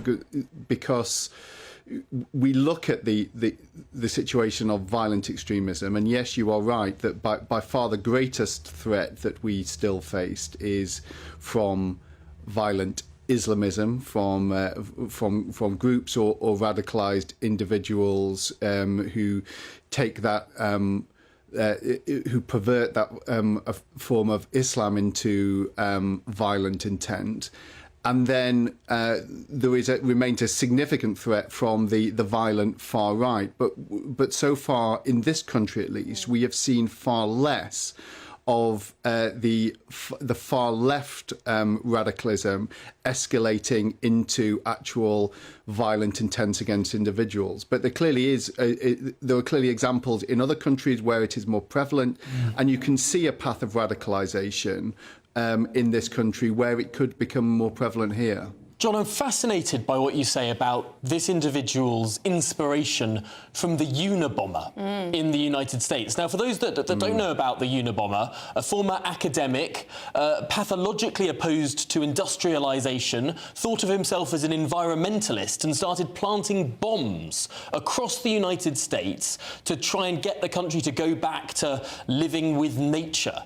And I just wonder, how prevalent might this ideology be? Is there a risk, in your view as the government's advisor on extremism, is there a risk that some of these people that smash windows, throw paint at buildings, block roads, could go one step further and follow that ideology that we saw in the Unabomber and their bombs in the United States, his bombs in the United States, for an environmental cause? Well, you can imagine you say that to radical environmental activists in the UK today, and they get very cross. And there is a vibrant debate internally, I think, within militant environmental movements about what are legitimate tactics and what are not. And so far, they have ruled out, thankfully, that kind of violent targeting of individuals. But you have seen it in other countries. You've seen it in the United States in a minority, but for a significantly greater degree than here. And that path of radicalisation is certainly possible. If you believe that your cause is the most important thing affecting the world, and that the current levers that you have to change it are are fundamentally broken, and you get yourself into a position of believing, therefore, that breaking the law is not only justifiable, but it is your responsibility, which is the kind of path of argument that some of our radical environmental protesters have found themselves on, then you can see that logical leap in the future of groups saying, well, if this level of radical action hasn't worked, then we need to take it to the next level. And that's why I feel my work on political violence is really important, to try to restate the primacy of the parliamentary democracy we live in, to say that we're actually really lucky, we're blessed to be able to have that liberal parliamentary democracy where we have got the option of, if you want to change something, bluntly, you get a majority of your fellow citizens believing in the same thing, and take that into the ballot box. And we need to steer the radicalism towards that. It's a really important warning you make, and it's clear you can see those stepping stones for ignoring one law on one thing, how you go from smashing a window to planting a bomb. It's not that large a logical leap. But Lord Wolney, really thank your presence here and your expertise on this concerning issue. Yeah, this man talking about a judgment day, standing up for working class people, his plan to do that by attacking government buildings and killing up to 50 people. Shocking. You're that tunnel-visioned and obsessed with what you believe is righteous. You can go down a very dark path. But still to come, would you pay even more tax to save the NHS? Shocking new polling shows most of us wouldn't. Has the NHS lost its sacred cow status? We're having that debate after this short break. You're watching Good Afternoon Britain on GB News.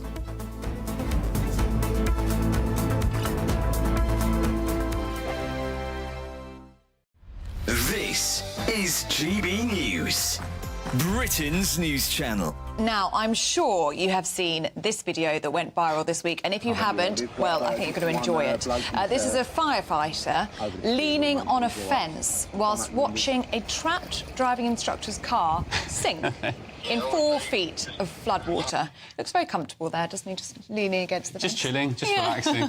There were there were in fact 2 Essex fire and rescue crews, an ambulance and a police car parked near the sinking vehicle, but they wouldn't enter the water because they had to wait for specialist crews who were trained for the water depth.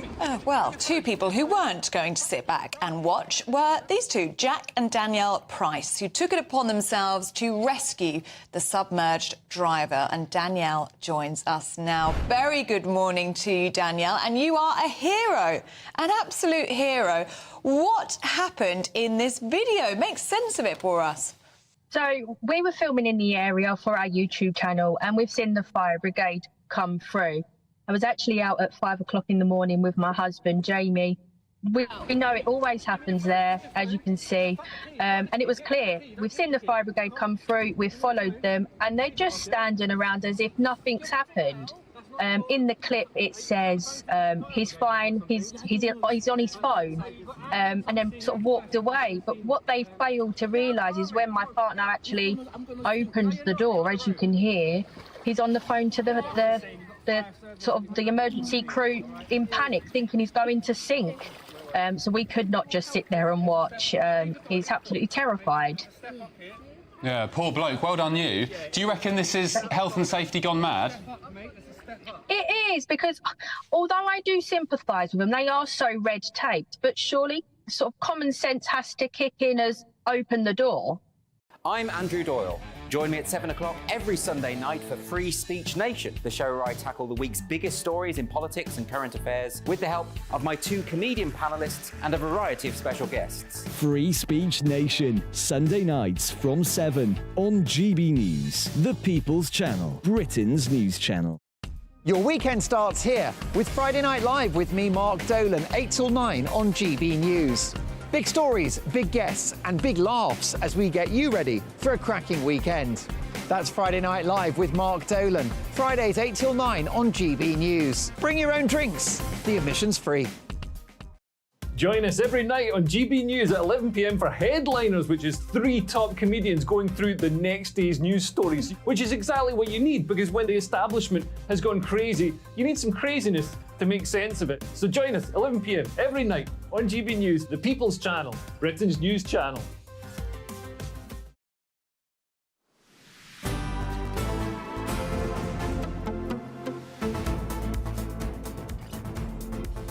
It's 1:25. You're watching and listening to Good Afternoon Britain. Now, a majority of the public are now opposed to dishing out more of their cash to salvage the NHS. That's according to a recent poll which found people are not willing to sacrifice even more of their livelihood to fund what many people describe as a healthcare system that's failing. So today we're asking, would you pay more tax to save our ailing NHS? To debate this is media commentator Paula London, who says she would not be happy to pay more tax to the so-called mismanaged NHS, she says, and an NHS doctor, Dr Basha Mukherjee, who says we do need to increase taxes to fund the ailing health service. Right, Paula, why would you not pay more tax? It might save lives. It already gets so much money. The budget for 23-24 is 168 billion. If they didn't waste so much money, they wouldn't need more money. They have so much diversity and inclusion members of staff when the NHS arguably is the most diverse and inclusive employer we have. So it's completely, they waste so much money on excess admin costs with the devolution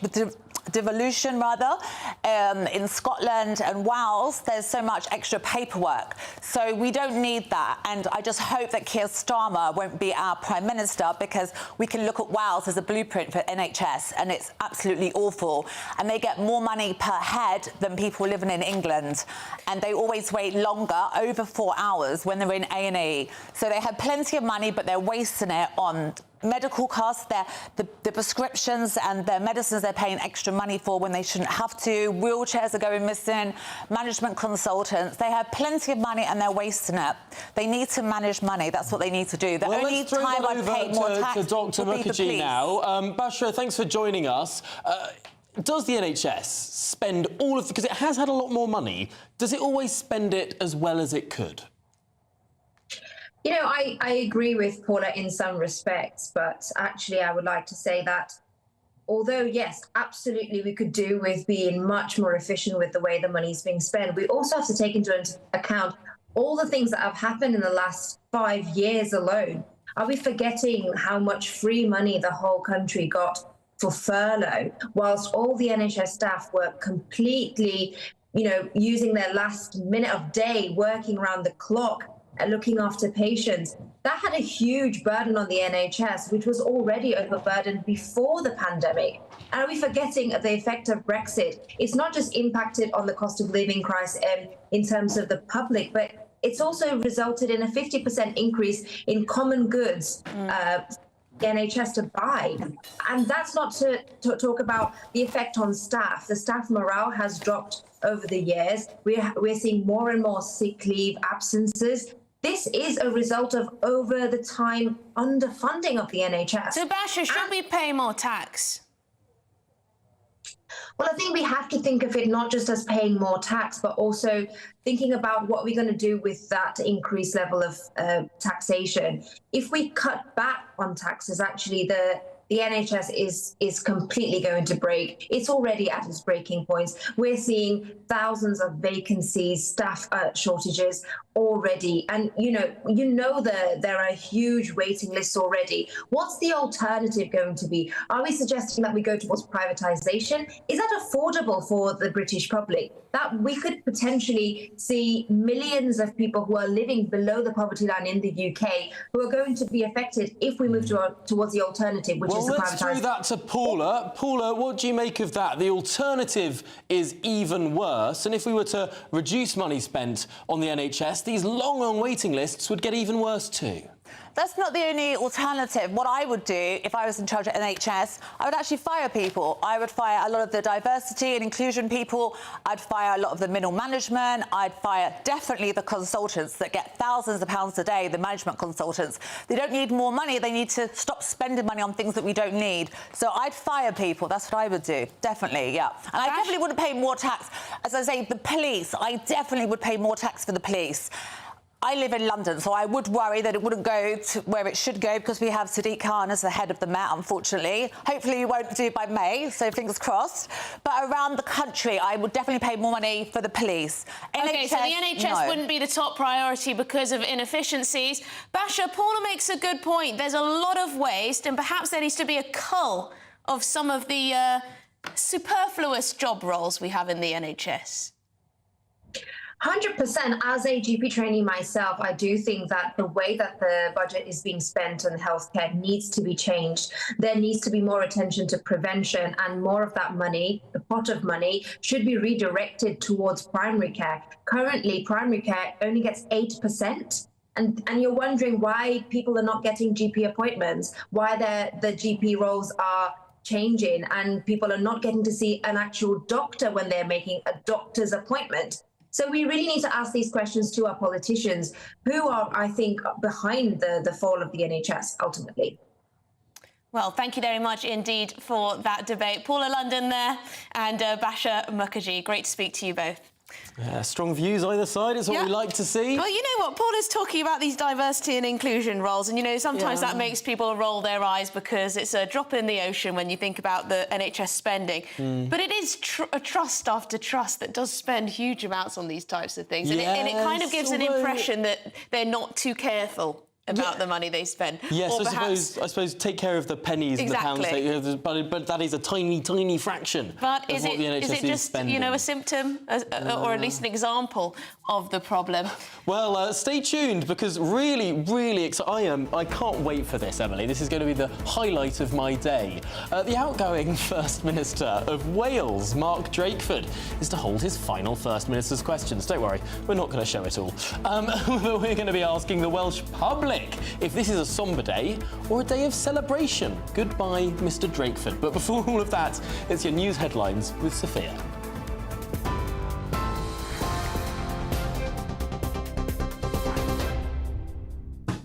Thanks, Tom. It's 1:30. I'm Sophia Wensler in the GB newsroom.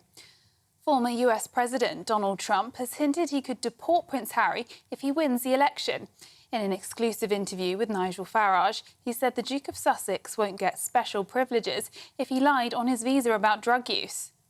If they know something about the drugs, and if he lied, they'll have to take appropriate action. Appropriate action? Yeah. Which might mean not staying in I America. don't know. You'll have to tell me. You just have to tell me. You would have thought they would have known this a long time ago. And you can see that full interview on Farage tonight from 7 p.m. And the first person in England and Wales to be convicted of cyber flashing has been jailed. Nicholas Hawkes was sentenced to 66 weeks for sending unsolicited explicit photos to a teenager and a woman. The 39-year-old from Basildon in Essex was already a convicted sex offender when he sent the images. The Prime Minister hopes the first Rwanda flight carrying illegal migrants will depart in the spring following a Commons vote. MPs overturned 10 amendments to the Asylum and Immigration Bill submitted by peers. It will now go back to the House of Lords, who could push for other changes. And the Princess of Wales has been filmed smiling while out shopping for the first time since her operation in January. The Sun has published pictures and a video of Princess Catherine with Prince William, who were at a farm shop in Windsor on Saturday. It follows weeks of social media speculation surrounding her health and her whereabouts. And for the latest stories, sign up to GB News Alerts by scanning the QR code on your screen or go to gbnews.com/alerts.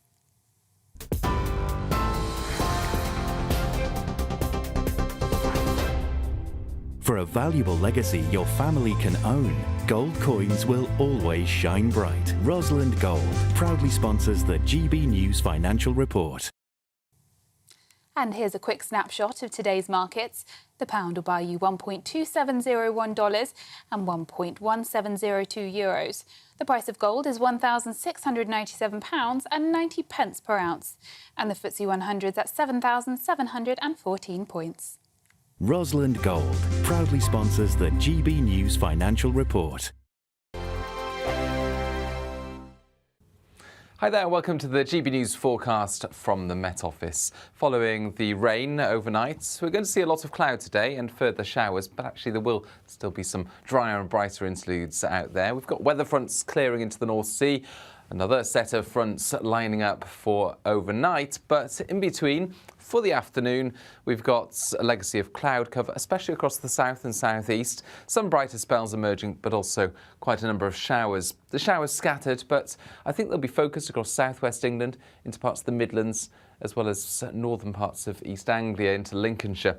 Away from the showers, where we do get some sunshine coming through, feeling warm once again in the southeast, 17 Celsius, much cooler further north, 9 or 10 for Scotland, although in Scotland plenty of sunny spells. We'll keep the clear spells and the mostly dry weather in the north of Scotland overnight. Likewise for the far southeast, it stays largely dry, but elsewhere cloud increasing, outbreaks of rain turning up. Of course, the cloud and the rain keeps the temperatures from falling away, so 9 or 10 Celsius for many of us as we start off Wednesday. Although the far northwest of Scotland will see a touch of frost where the skies are clearest, and that's where the brightest weather will be on Wednesday, western and northwest Scotland, and then after a damp start, Northern Ireland as well. Elsewhere, a lot of cloud cover and outbreaks of rain continuing through parts of northern and central England, Wales and the southwest. Feeling warm, though, in the southeast.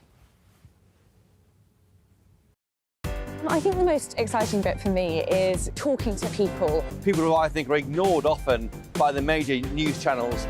We're going to give news they want to hear. There's a voice there that needs to be heard. I think there's a chance here for a diversity of opinion to be expressed, which you don't find elsewhere. It's really exciting. We don't hold back. We're free to say how decisions that are taken here affect us all around the country.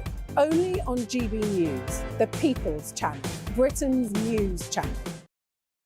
Join me, Camilla Tominey, every Sunday at 9:30 when I'll be interviewing the key players in British politics and taking them to task. This report basically says that he's not fit to stand trial. With an upcoming election looming over Westminster, now is the time for clear, honest answers. I agree. And that's precisely what I'll get. Is he indecisive?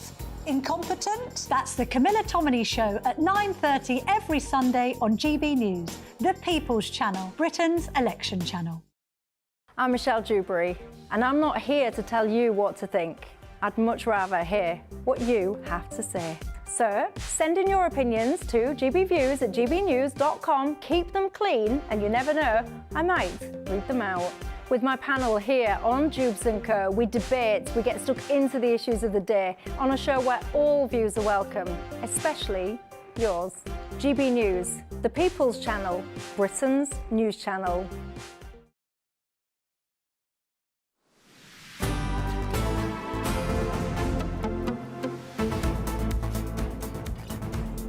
Good afternoon, Britain. It's 37 minutes past 1, and the outgoing Welsh First Minister, Mark Drakeford, is holding his final First Minister's question session. That's in the Senedd, the Welsh Parliament, formerly known as the Welsh Assembly. Well, here we go. These are live pictures of the session in the Senedd, after which he's expected to formally tender his resignation to the King. To the King? To the King. Goodness me. Well, let's cross live to Cardiff, where we're joined by our political correspondent, Catherine Forster. And Catherine, Mark Drakeford has been there for some years. Many people will remember his COVID-era restrictions. What do the people of Wales make of his tenure as First Minister? Yes, well, a really mixed bag talking to people here because, of course, Mark Drakeford has been First Minister for 5 years and crucially, as you say, they included the COVID years. Now, although Wales had, I think, the strictest COVID restrictions in the country, really quite draconian here, he did retain and enjoy public support and really, it was only with the 20 miles an hour scheme introduced quite recently that his star started to fall. But just a little bit earlier, I was talking to the Welsh Conservative leader, Andrew R.T. Davies. This is what he had to say about Mark Drakeford's legacy. There is these crazy policies that have come out recently, such as the 20 MPH across the whole of Wales. Also 36 more politicians in the building behind me. Whilst NHS waiting times are spiralling out of control, the economy isn't in a good state here in Wales, and education performance has declined if you rank it on international rankings that PISA rankings showed just before Christmas. So on the policy position, it's a very poor legacy, but on a public service, there's a big tick in the box because the Welsh people did vote for him in 2021. Yeah, so there you have it. I don't think anybody could doubt that he was a true public servant. Of course, he's standing down, but he's continuing as the member for the Senedd for Cardiff West. He says he's looking forward to be able to watch a proper game of cricket. His wife passed away last year. He was absolutely devastated, and he is 69, so I don't think anybody would begrudge him standing down now. Part of the reason too is that there's going to be elections here in 2026, and he wants his successor Vaughan Gething to have a decent amount of time to bed into that role. But before we come to him, let's have a look at what some of the people in Cardiff said to me about Mark Drakeford a little bit earlier. No, sorry. You don't? No, he was too personal. It was all about what he believed, and I don't think that that's what the majority of the people believe. In the beginning, yes, but later on I would say no. No, terrible job. Why is that? Absolutely. Well, everything he's touched has turned to rubbish. Health, education, road transport, rail transport. Do I need to go on? I mean, it's all worse. Compared to all the other UK countries, it's dropped from middle of the league to the bottom of the league. I don't think he's done too much for the Welsh people. And the last thing with the 20 mile an hour limit, I think, was the last straw. He's a sweet man. He gives me my awards. I think he had a really hard year last year, and I feel really bad for him as a person. I hope he enjoys his retirement and he can enjoy as much as he can, given what was left. So a mixed bag of opinions there, but a lot of concern about the 20-mile-an-hour zone that has been brought in urban areas. Many people absolutely sick to death of it. It came in September. They're starting to enforce it as of yesterday. A lot of anger about that. So Mark Drakeford, his final First Minister's questions happening now. Then he's going to be making country, his and you've got resignation in the end limited resources. in a couple of hours time, and then writing to the King. And then tomorrow we'll see his successor, Vaughan Gething, be appointed new First Minister. A real moment, because he is going to be the first black leader of a country in the whole of Europe. But he already has some difficulties surrounding him, around this £200,000 donation by a company, the boss of whom was being convicted twice of polluting. And so lots of people saying he shouldn't have taken that money should be handed back, but it looks like most of it has already been spent. Goodness me. Catherine, do we know anything about this man's policies, the replacement? We've seen a huge amount made of the fact he's the first black leader of any European country. It's been all over the news. We've heard very little else about actually what he stands for politically. Surely the people of Wales want to know that first and foremost. Yes, and we will be finding out soon. And I think, let's see, there's a lot of division here within the Parliament, because Welsh Labour, Vaughan Gething won, but only just. Jeremy Miles missed it by a whisker. So there's a lot of discontent here. He's going to try and bring people together. But yes, as you say, we don't really know that much in terms of policy yet. Mark Drakeford was seen as sort of to the left. He'd supported Jeremy Corbyn. Vaughan Gething, we expect to be more centrist, more in the mould of Sir Keir Starmer. They hope that they will have a better working relationship. Of course, it suited Mark Drakeford to blame a lot of Wales's many problems on the government in Westminster. But if, as is likely to happen, Sir Keir Starmer ends up in number 10 Downing Street, that of course will be a bit more tricky if you end up with a Welsh Labour criticising a Labour government in Westminster. But let's see what happens. Thank you very much indeed. Catherine Forster, our political correspondent there in Cardiff. What will you remember Mark Drakeford for? The infamous pictures of supermarket shelves where goods that were deemed to be essential you were allowed to buy them during COVID.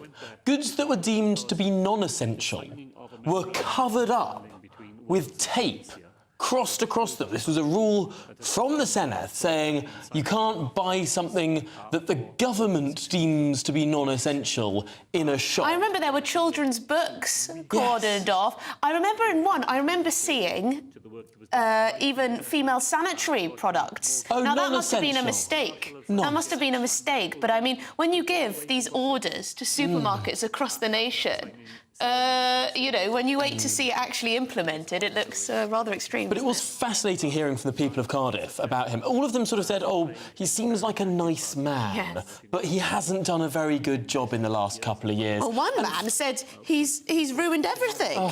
Health, education, transport. I'm one of these saddos who will, in a spare moment, go back and look at Margaret Thatcher's last Prime Minister's questions. It's bombastic, it's barnstorming, it's defending her legacy. He does this every morning before he comes on the show. Let me say, this is not that. Looking at Mark Drakeford there, sort of standing over his little, sort of saying this, saying that, he's not a great figure of politics. I'm sure he's a lovely man, but my goodness, Wales could do with a better leader. Yes, that nice young woman at the end. She seemed very, very kind about him. She wished him a good, happy retirement. There's kind of a Theresa May-like quality there. In fact, I'm sure very, very nice person, but maybe not quite prime Perhaps time. not effective. But in a moment, we're heading to Sheffield, where the Prince of Wales is unveiling 2 new commitments to help prevent homelessness. You're watching Good Afternoon Britain. We're on GB News. Stay with us.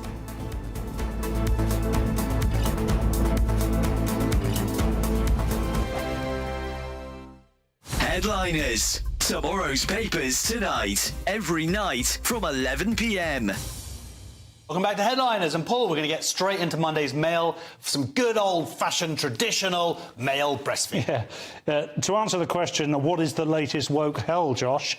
Row as hospitals say hormone-filled milk from trans women who were born male is just as good for a baby as the real thing. It's possible for men, if they pump themselves full of estrogen, to grow larger breast tissue, and they often do. Or you just eat lots of burgers. Exhibit A. And once you've done that, it is actually then possible to express or lactate a liquid. Okay. If to that liquid you then add another load of pills, medication, chemicals, whatever, that lactation juice can be fed to a baby. We don't really... This is not for the sake of the baby. The baby has no benefits from this whatsoever. The studies are very weak on it. It's a bit worrying because, you know, when hospitals started indulging in homeopathy and having, the NHS had homeopathic hospitals, that was worrying because they're supposed to be a trusted authority. And before saying something like this, there should be an awful lot of study done. I want to shame this hospital. This is whether it's necessary. University Hospital Sussex NHS Foundation Trust. That's who it is. And they have written one of the stupidest sentences I have read aloud in the 2 years that I've been privileged to do this show. It says, the term human milk is meant to be neutral and not gender biased. Yep. Wow. Yep. That's incredible. Yep. Oh, my God, we're laughing at you. I mean, and as someone says here, babies are not props. And that's the scary thing. And when we're not focusing primarily on the health of a baby. No, but the feeling of a person doing it rather than... It's a bit of an odd way to go, isn't it? So... 2024, a battleground year. The year the nation decides. As the parties gear up their campaigns for the next general election. Who will be left standing when the British people make one of the biggest decisions of their lives? Who will rise? And who will fall? Let's find out together. For every moment, the highs, the lows, the twists and turns. We'll be with you for every step of this journey. In 2024, GB News is Britain's election channel. GB News is the home of free speech. We were created to champion it, and we deliver it day in, day out. Free speech allows us all to explore and debate openly the issues most important to us, our families, and of course, the British people. Having challenging conversations to enlighten each other. Which is why we hear all sides of the argument. We are the People's Channel. We will always stand by the freedom to express yourself. On TV, radio and online. This is GB News, Britain's news channel.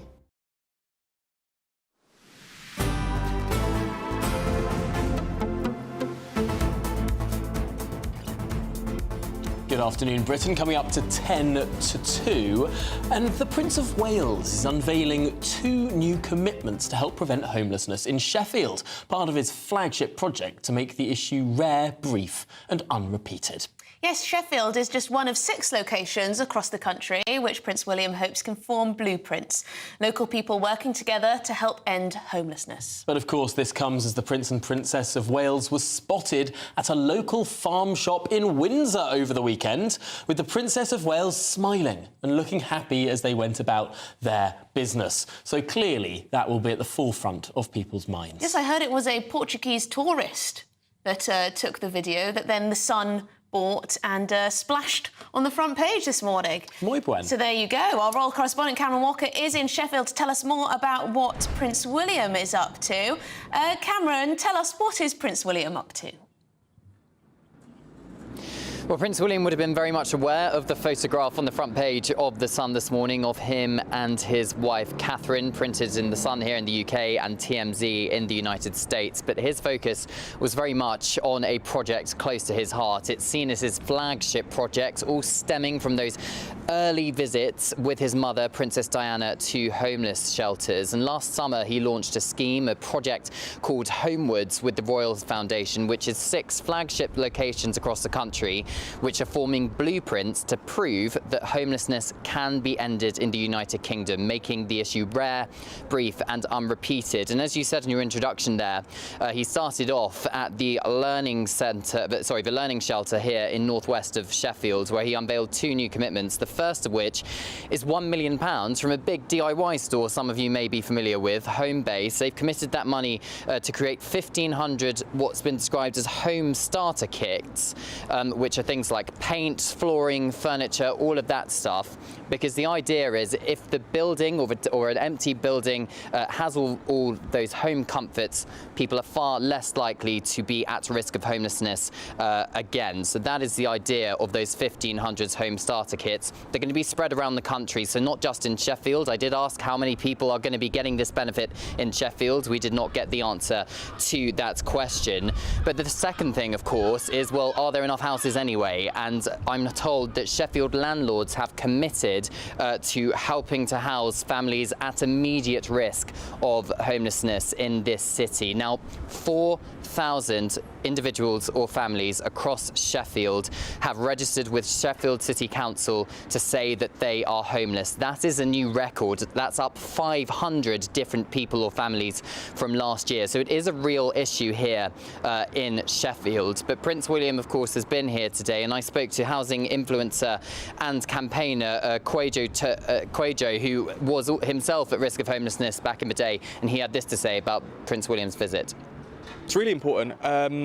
Some people may say, well, he's a prince and he may not know about homelessness or people living in poor conditions, but that's more impressive for me, I would say, is the fact that he may not have experienced it firsthand himself. But the fact he's had his ear to the ground, he understands where the crisis is, the fact he still wants to put his name behind it as one of the most famous people on the planet. So a lot of discussion, a lot of ideas here today, but will that have tangible impact? Well, it's a 5-year project, so we're going to have to wait a number of years before we see those ideas in action. A Labour councillor told me that there's not enough finance going in from the government, the UK government, into Sheffield to tackle the homelessness problem. The government says £3 million of funding went to Sheffield City Council to help tackle the issue. Well, Cameron Walker, thank you very much for bringing us what Prince William is up to. Nice to see him out and about doing the proper work of the royals. Although it was interesting, that photograph yesterday. That was, or this morning, really, really interesting. Yes, lots of people asking whether this picture of the Princess of Wales and the Prince of Wales, of course, at this Windsor farm shop will be enough to end all the speculation surrounding Catherine's health. Judging from social media, it absolutely has not. Yeah, but lots of people saying fantastic to see them smiling, out and about. Absolutely, having a normal time. As the front page of The Sun says there, great to see you again, Kate. She does look great, she does look well, and frankly, if she wanted to take some months off to recover with her children, That's within her right. She went through a major operation. Yes, but I think the communications department at the palace have not done a great job for her. Certainly true. Certainly true. Well, But there stay you go. with Prince us. William very much still busy. We're going to be talking to Nigel Farage in the next half hour about his interview with Donald Trump. Don't go anywhere.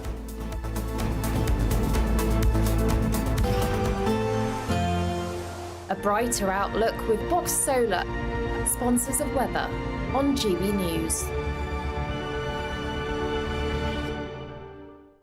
Hi there, welcome to the GB News forecast from the Met Office. Following the rain overnight, we're going to see a lot of cloud today and further showers, but actually there will still be some drier and brighter interludes out there. We've got weather fronts clearing into the North Sea, another set of fronts lining up for overnight, but in between, for the afternoon, we've got a legacy of cloud cover, especially across the south and southeast. Some brighter spells emerging, but also quite a number of showers. The showers scattered, but I think they'll be focused across southwest England, into parts of the Midlands, as well as northern parts of East Anglia into Lincolnshire. Away from the showers, where we do get some sunshine coming through, feeling warm once again in the southeast, 17 Celsius, much cooler further north, 9 or 10 for Scotland, although in Scotland, plenty of sunny spells. We'll keep the clear spells and the mostly dry weather in the north of Scotland overnight. Likewise, for the far southeast, it stays largely dry, but elsewhere, cloud increasing, outbreaks of rain turning up. Of course, the cloud and the rain keeps the temperatures from falling away, so 9 or 10 Celsius for many of us as we start off Wednesday. Although the far northwest of Scotland will see a touch of frost where the skies are clearest, and that's where the brightest weather will be on Wednesday, western and northwest Scotland, and then after a damp start, Northern Ireland as well. Elsewhere, a lot of cloud cover and outbreaks of rain continuing through parts of northern and central England, Wales and the southwest. Feeling warm, though, in the southeast. That warm feeling inside from Boxed Boilers, sponsors of weather on GB News.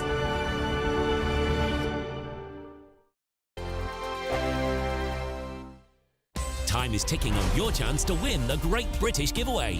There's a massive £12,345 in tax-free cash to spend however you like, along with £500 in shopping vouchers for your favourite store, a games console, a pizza oven and a portable Sonos smart speaker. And the best news? You could be our next big winner, just like Phil. Didn't quite believe it and still can't. And if I can win it, anybody can win it. For another chance to win the vouchers, the treats, and £12,345 in tax-free cash, text GBWIN to 84902. Text costs £2 plus one standard network rate message. Or post your name and number to GB03 PO Box 8690 Derby DE1 9TT. UK only. Entrance must be 18 or over. Lines close at 5 p.m. on Friday the 29th of March. Full terms and privacy notice at gbnews.com/win. Please check the closing time if watching or listening on demand. Good luck. From 10 a.m. every Saturday, we want to make you think and we want to make you laugh. So we will give you all the top stories. Now we start with a story that has shocked the nation this week. But we're also going to make it light and fun and bring some entertainment in to make your Saturday morning nice and restful. Only on GB News, Britain's news channel. Every Sunday from 11, join Michael Portillo. There will be topical discussion, looking at the week before and the week to come. So kick back and relax at 11 a.m. on Sundays on GB News with me, Michael Portillo. GB News, the People's Channel, Britain's news channel. GB News is the home of free speech. We were created to champion it, and we deliver it day in, day out. Free speech allows us all to explore and debate openly the issues most important to us, our families, and of course, the British people. Having challenging conversations to enlighten each other. Which is why we hear all sides of the argument. We are the People's Channel. We will always stand by the freedom to express yourself. On TV, radio and online. This is GB News, Britain's news channel. I'm Andrew Doyle. Join me at 7 o'clock every Sunday night for Free Speech Nation, the show where I tackle the week's biggest stories in politics and current affairs with the help of my two comedian panellists and a variety of special guests. Free Speech Nation, Sunday nights from 7 on GB News, the People's Channel, Britain's news channel. Join me, Camilla Tominey, every Sunday at 9:30 when I'll be interviewing the key players in British politics and taking them to task. This report basically says that he's not fit to stand trial. With an upcoming election looming over Westminster, now is the time for clear, honest answers. I agree. And that's precisely what I'll get. Is he indecisive? Incompetent? That's the Camilla Tominey Show at 9:30 every Sunday on GB News, the People's Channel, Britain's election channel.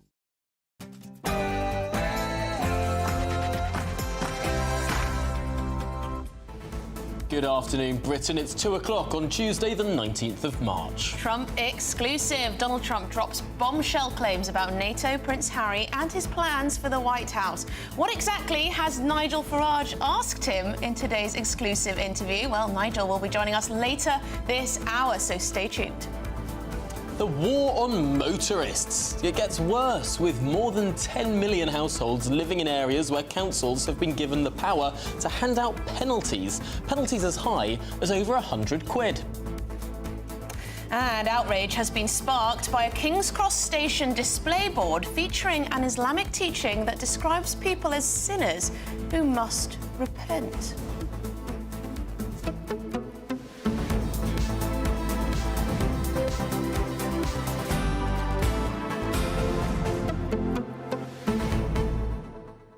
No, so much to cover this hour. We'll be speaking to someone from the National Secular Society about that display board in King's Cross. Would they have done that to any other religion? And frankly, should they do it for any religion? But also this hour, Nigel Farage will join us live from Mar-a-Lago. What would you like to ask Nigel about his conversation? Get in touch, gbviews@gbnews.com. Yes, do let us know what you want us to ask Big Nigel Farage about what he may have said to Donald Trump. What will he have asked Donald Trump? This is an exclusive interview, so stay tuned for that. It will be broadcast live in full at 7 o'clock, but we'll get a sneak peek from the man himself. But let's get your headlines.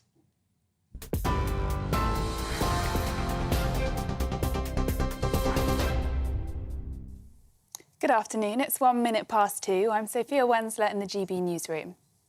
Former US President Donald Trump has hinted he could deport Prince Harry if he wins the election. In an exclusive interview with Nigel Farage, he said the Duke of Sussex won't get special privileges if he lied on his visa about drug use. If they know something about the drugs and if he lied, he'll have to take appropriate action. Appropriate action? Yeah. Which might mean not staying in I America. don't know. You'll have to tell me. You just have to tell me. You would have thought they would have known this a long time ago. You would. But I thought they were very disrespectful to the family, to the royal family. I'm a big fan of the concept of the royal family and the royal family. Now, I'm a little prejudiced because I thought the Queen was incredible. And you can see that full interview with the former US President Donald Trump on Farage tonight from 7 p.m. In other news, the first person in England and Wales to be convicted of cyber flashing has been jailed. Nicholas Hawkes was sentenced to 66 weeks for sending unsolicited explicit photos to a teenager and a woman. The 39-year-old from Basildon in Essex was already a convicted sex offender when he sent the images. Britain faces a 1979 moment, the Shadow Chancellor will say in a speech this evening, as Labour seeks to bring about a new chapter in Britain's economic history. Addressing finance leaders at the annual May lecture in the City of London, Rachel Reeves will liken the economic challenge awaiting the next government to that faced by Margaret Thatcher. She plans to reform the Treasury if Labour wins government as part of her economic policy. The speech comes after Miss Reeves said Labour would not be able to turn things around straight away if voted in. Shadow Chief Secretary to the Treasury, Darren Jones, outlined Rachel Reeves' plan. We are on the cusp of an opportunity in this country, an opportunity for a decade of national renewal where we can get growth back into our economy, make people better off and start to turn the page on 14 years of failure from the Conservatives. If Labour is to win the election later this year, it will be the worst fiscal inheritance that any party's had since the Second World War. And that's why we talk about a decade of national renewal. There will be some things we can do immediately, and public services are obviously one of our priorities. The First Minister of Wales is facing questions in the Senate for the final time before sending his resignation to the King. Mark Drakeford is officially stepping down after 5 years in the job. He'll be succeeded by Vaughan Gething, who's set to become the first black leader of a European country. Not without controversy, though. Concerns have been raised about the incoming First Minister, who's facing criticism for receiving £200,000 from a firm owned by a man convicted of environmental crimes. Leader of the Welsh Conservatives, Andrew R.T. Davies, spoke to us about Mark Drakeford's legacy. There's these crazy policies that have come out recently, such as the 20 MPH across the whole of Wales. Also 36 more politicians in the building behind me. Whilst NHS waiting times are spiralling out of control, the economy isn't in a good state here in Wales, and education performance has declined if you rank it on international rankings that PISA rankings showed just before Christmas. So on the policy position, it's a very poor legacy, but on a public service, there's a big tick in the box because the Welsh people did vote for him in 2021. Britain's roads are at breaking point as pothole numbers reach an 8-year high. A report found just 47% of local roads were rated as being in good condition, with 36% adequate and 17% poor. The Asphalt Industry Alliance said councils were expected to fix 2 million potholes in the current financial year. That's up 43% on the previous year and the highest annual total since 2015. Pothole campaigner Mark Morrell wants to see the government invest in road repairs. I don't accept there's no money. They find money for things that they want to spend on that, me and you disagree on HS2. I mean, £66 billion to real a road check that won't go in central London, never, to up to Birmingham, when our roads networks are failing. To me, it's like putting an extension on our Scots of Silence. But there's loads of examples where government can find money where it wants to, but it's not a priority for them. On the other side, every time you have a repair on your vehicle, because they get 20% VAT, don't they? And the Prince of Wales is visiting housing initiatives in Sheffield today to promote his homelessness project. The outing comes after the Princess of Wales was filmed smiling while out shopping for the first time since her operation in January. The Sun has published pictures and a video of Princess Catherine with Prince William, who were at a farm shop in Windsor on Saturday. It follows weeks of social media speculation surrounding her health and whereabouts. And for the latest stories, sign up to GB News Alerts by scanning the QR code on your screen or go to gbnews.com/alerts. Now it's back to Tom and Emily.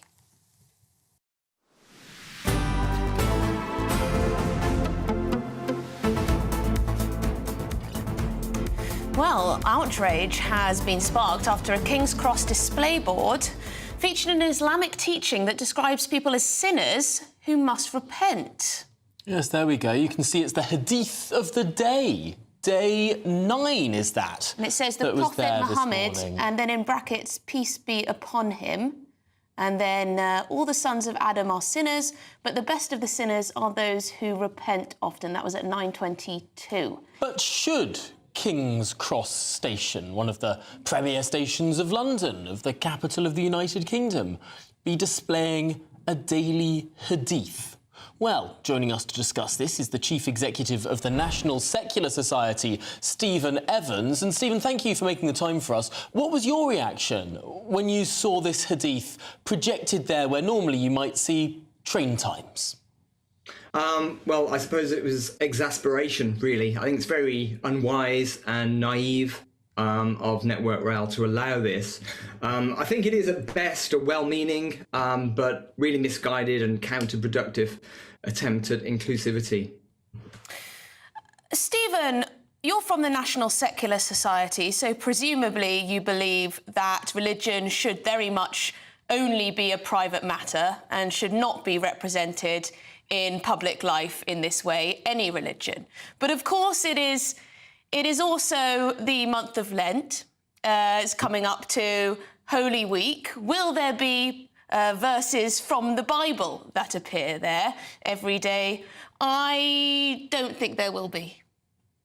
Well, I don't know. I don't know if they do Christmas messages or religious specific Christmas messages or Easter messages, but certainly the decision here to display an Islamic message, it really does perhaps reveal a sort of favouritism, or at least lead to suggestions that there may be some sort of favouritism as you're doing. And I think that does generate resentment, and it will lead to inevitable demands from other religious or identity groups for equal recognition. So the best policy for avoid in getting into this sort of mess really is just to maintain a secular and neutral stance, because displaying messages like this really undermines the principle of neutrality. And I think that's the best way to get us towards a fair, harmonious and inclusive society where everyone feels that they're equally respected, regardless of their religion or their beliefs.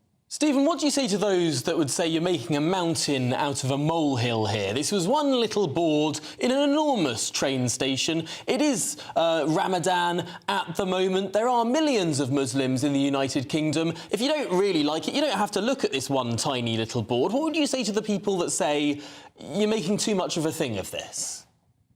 Well, I'm not making anything of this, really. I've been invited onto a TV show to discuss it, so I'm discussing it. But I do think it's a point of principle that schools, hospitals, trains, public services, they really should be neutral and not used to promote any particular religion or non-religious worldview. I think that's, we need to defend the secular space and be sure that everyone's free to their religion, free to manifest their religion, as long as it doesn't encroach on anyone else. But people shouldn't be free to impose their beliefs on others that don't welcome it. So I think that secular public space is really the key to a more harmonious Britain. So that's the principle I think really needs defending.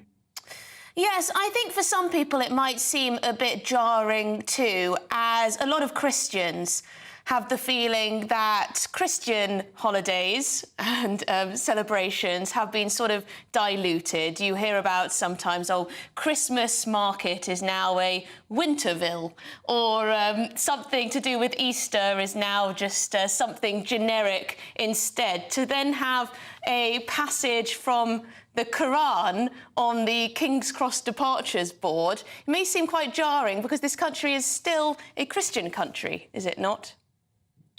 Well, the census would suggest that it's no longer a Christian country. It's really a very religiously diverse country, an increasingly secular country. But of course, Christmas and Easter, they don't have exclusively Christian roots. They have pagan roots as well.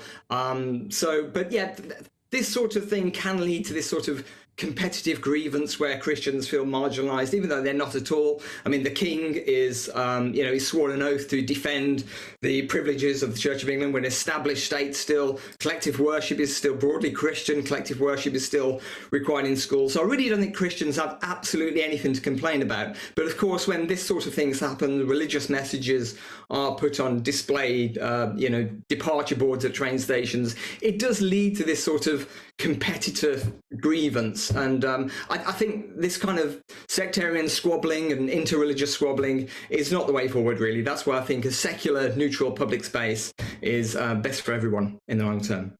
No, really, really good points made there, Stephen. And before we dive into the murky weeds of disestablishmentarianism, or indeed anti-disestablishmentarianism, we'll leave it there. Stephen Evans, thank you very much for joining us here on Good Afternoon Britain. Yes, very interesting. Indeed, some good points made.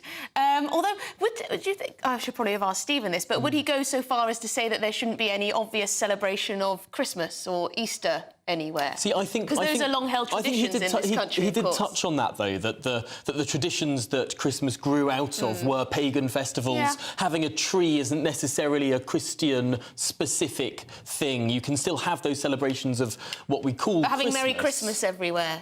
I think you can probably get away with having Merry Christmas. That. Yeah.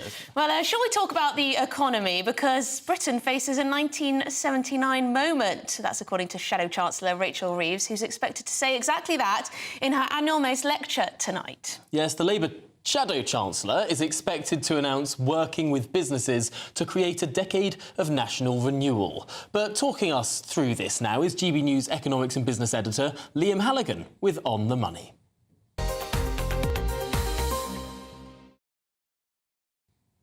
Liam, is Reeves the new Thatcher? I don't think she'd characterise herself as that, but what the Shadow Chancellor is certainly interested in doing is attempting to reassure swing voters, if you like, people who are tribally unaligned, trying to reassure the business community that the Labour Party can be trusted with the public finances. She's really mimicking there what New Labour did, Tony Blair and Gordon Brown in the mid-90s before their election victory in 1997. And she's evoking 1979 because that was, of course, the time of the winter of discontent. You had a lot of industrial action. You had the number of people on strike action at a post-war high, and under a Labour government, the country pretty much collapsed in many ways, and then Margaret Thatcher came in, and while there was an awful lot of pain and some people felt that she was very divisive, the country certainly recovered through the 80s to become a faster growing, much more productive UK economy. I think that's unanswerably true. What we're going to see this evening in the City of London, the so-called Mays Lecture, as you say, that's an annual lecture given by somebody, a big name in business or finance, often a chancellor or a shadow chancellor or a city grandee. We're going to see Rachel Reeves not really dealing with specifics.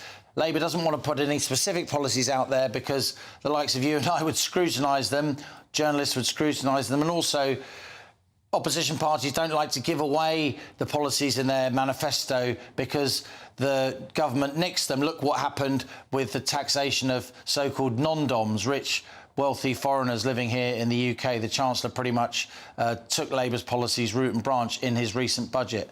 So what's Rachel Reeves going to say tonight? She's going to talk in themes rather than specifics. Got a little graphic here. She's going to say that growth, that is economic growth, is achieved through stability, trying to reassure that Labour isn't going to do anything too radical.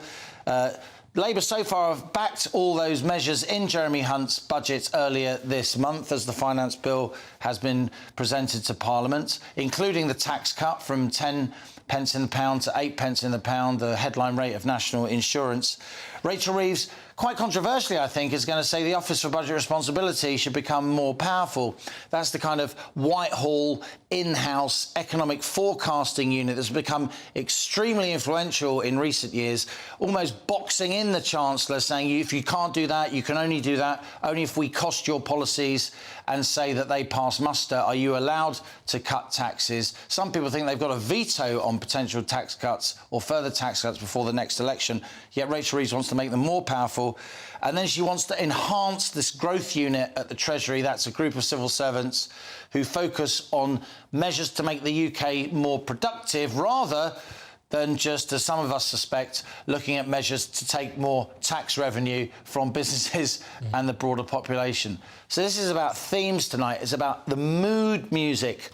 In the mid-90s, Labour had the so-called prawn cocktail offensive when they tried to schmooze business, telling them that Labour would be safe with the economy. Rachel Reeves, a student of history as well as economics, is trying to do the same thing, and a big supercharged prawn cocktail is going to be delivered in the City of London at the Mays Lecture tonight. I'm looking forward to Rachel Reeves staggering in, holding this prawn cocktail and seeing whether giant crustaceans will be seen on Threadneedle Street. Thank you very much, Liam Halligan, the economics and business editor with On the Money. Yeah, well, in other news, more than 10 million households are now in areas where councils are allowed to enforce driving-related penalties as high as £105. Yes, this is what's called yellow box powers. And lots of councils are applying for these powers so they can slap you with fines. It could affect more than 27 million potential drivers in these areas. Are we seeing yet another war on motorists? Well, joining us now to discuss this is motoring journalist and transport campaigner Quentin Wilson. Quentin, these are councils, a huge number of councils that have applied for these powers. I suppose the concern here is they're going to go overboard on this as a cash cow. Yeah, look, I mean, I don't think we're being cynical by asking this fundamental question with so many councils in a parlous financial situation. Their unseemly haste to get into this kind of fine gravy and get their spoon in it is quite worrying. And look, you know, it's not as if they have a tradition of being in the vanguard of road safety, local councils, you know, and this idea that, you know, if we have a yellow box junctions, we'll be able to fine people £70 and U-turns and all this sort of thing. I don't think it makes the world a safer or a better place.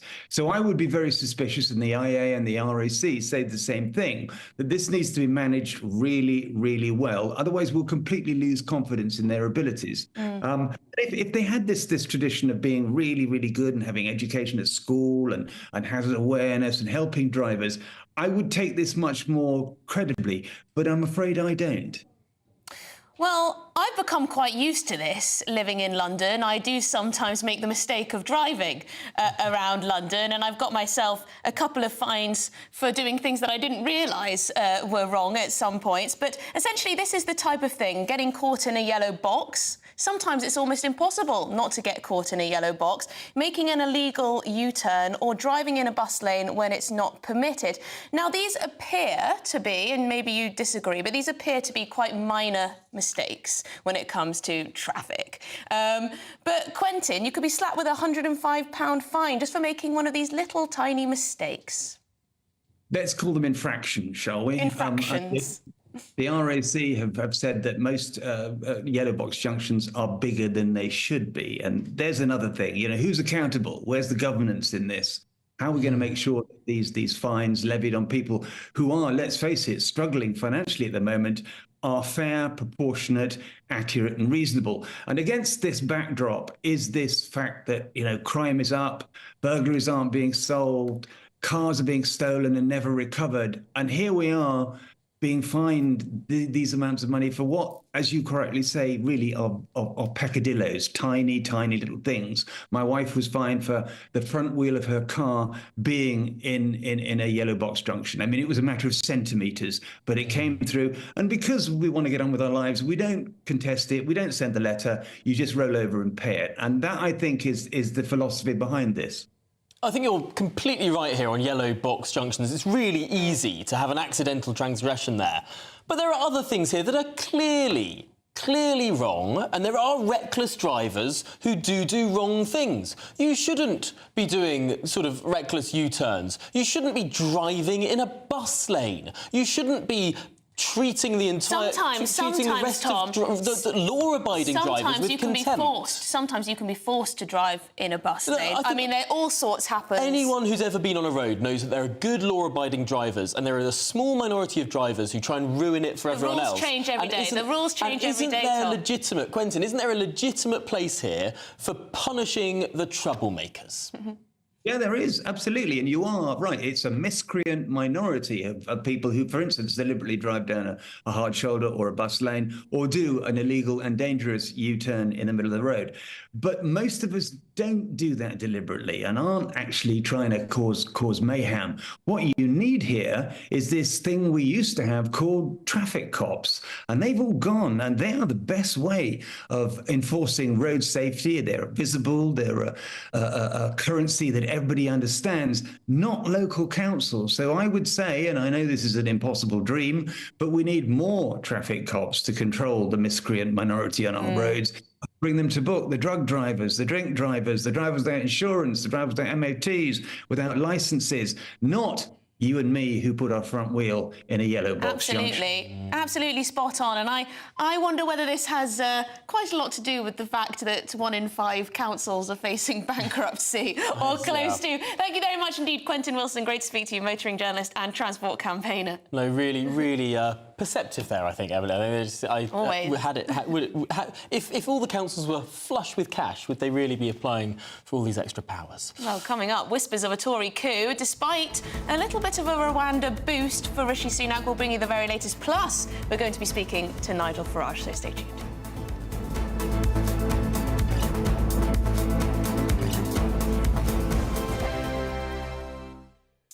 Nana Queer, weekends from 3 p.m.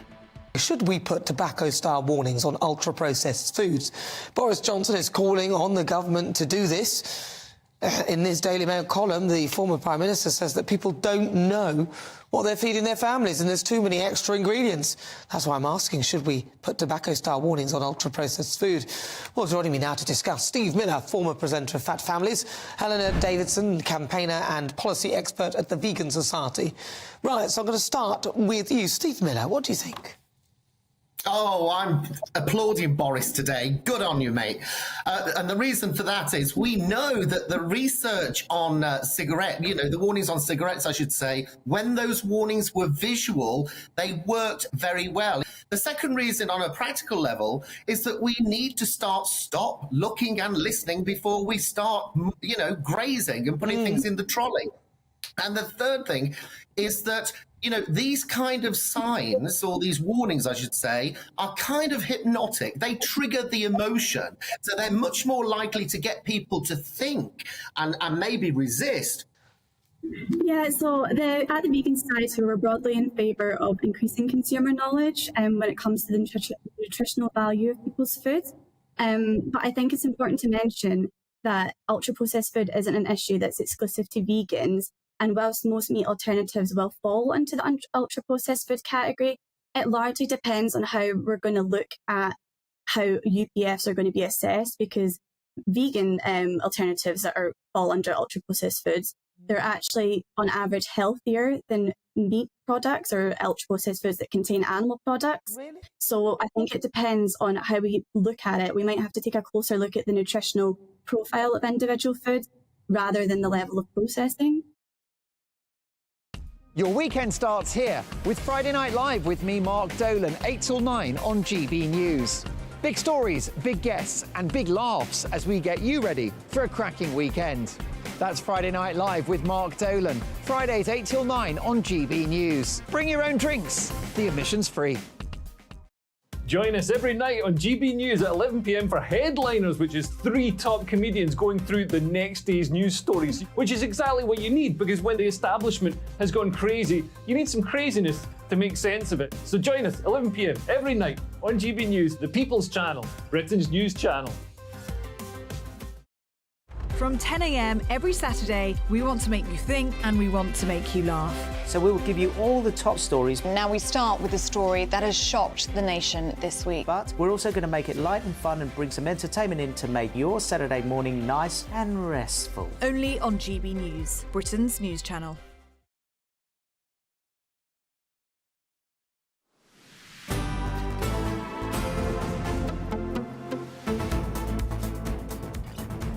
Good afternoon, Britain. It's 26 minutes past 2, and HM Revenue and Customs will permanently close its self-assessment helpline for half the year, leaving some taxpayers, those without internet, unable to speak to the tax authority.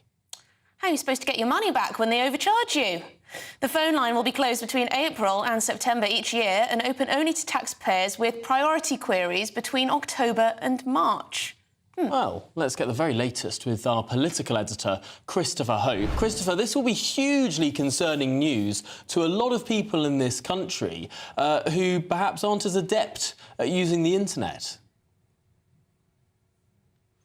Yes, I mean, hi both. Exactly right. I mean, HMRC say that they want to try and allow the helpline advisors, that's people answering the phones to you and me, to focus on support where it's most needed. But for many people, phoning the tax office is a vital piece of support, because often it's quite hard to understand how to fill your return in if you're self-employed, and how to ensure you're paying the right money to them. There's a story here of unanswered phone calls with HMRC, 1 million unanswered in January, but they have said today that from April the 8th to September the 30th, that taxpayers can't phone the tax office for help with their tax return. Go online, but don't call us. I raised this issue in the lobby meeting when we journalists meet with the PM's official spokesman.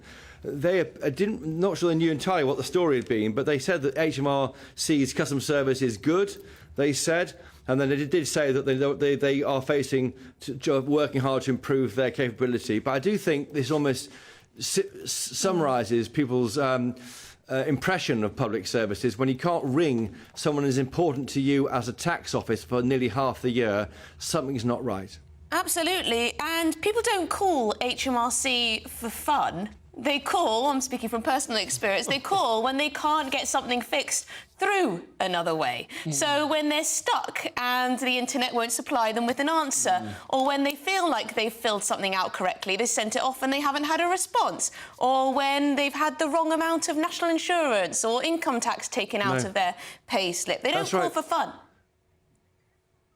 No, entirely. And of course, the tax code, Tory's tax guide, Tom and Emily, you'll know about that, won't you? But that has increased hugely since the Tories were in power in the 90s. Under Gordon Brown, it became much more complex.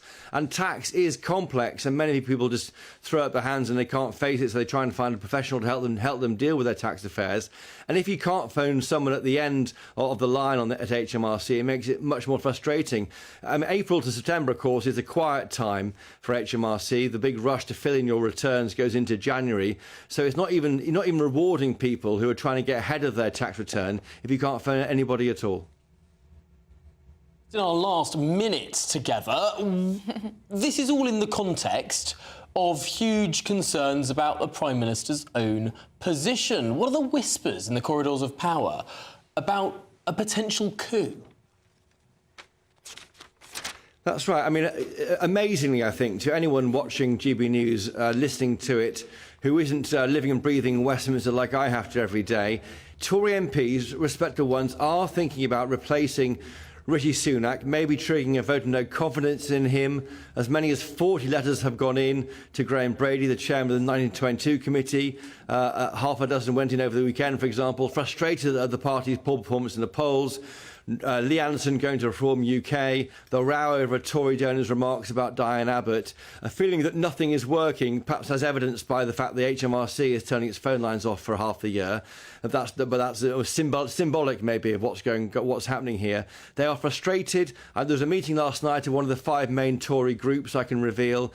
45 minutes it met, and they all discussed about how to get rid of, or whether to get rid of, their leader. It is febrile in Parliament. The PM is addressing the 1922 committee tomorrow in the House of Commons. That's a massive meeting. But I was told that this number of 53 letters required to trigger a vote of no confidence could be triggered by a mistake this week. No one's whipping this operation. No one's in charge of it. No one's trying to bring the PM down. Just organically, Tory MPs are cross, they're upset, they're nervous about the local elections in May, they're very nervous about the party's future. And one rebel source close to this group said to me, it's not really about this election, it's about the next election, the one in 2029, because if the party is destroyed in November, they can't even win the following one. That's very interesting. So there's no organised plot among Tory MPs necessarily, but just disgruntled individuals finally saying, you know, enough's enough, I'm gonna put my letter in. Well, and it could accidentally get over that threshold of 53. But Christopher Hope, thank you very much for joining us and talking us through those two big stories. But coming up, we're going to be speaking to the man of the moment. Nigel Farage is live for us in Mar-a-Lago. He's, of course, been speaking with Donald Trump at his Florida residence, the Winter White House, as it was once known. We'll be talking to Nigel after this.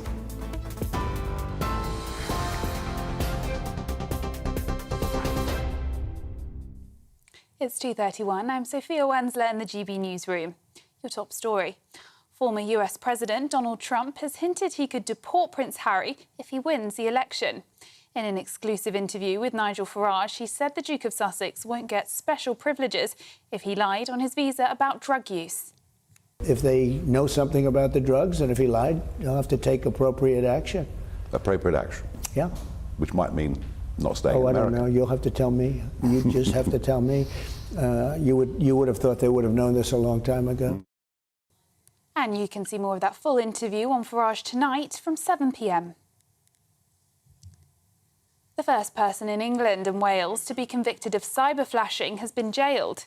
Nicholas Hawkes was sentenced to 66 weeks for sending unsolicited explicit photos to a teenager and a woman. The 39-year-old from Basildon in Essex was already a convicted sex offender when he sent the images. The Prince of Wales visited a housing initiative in Sheffield to promote his homelessness project.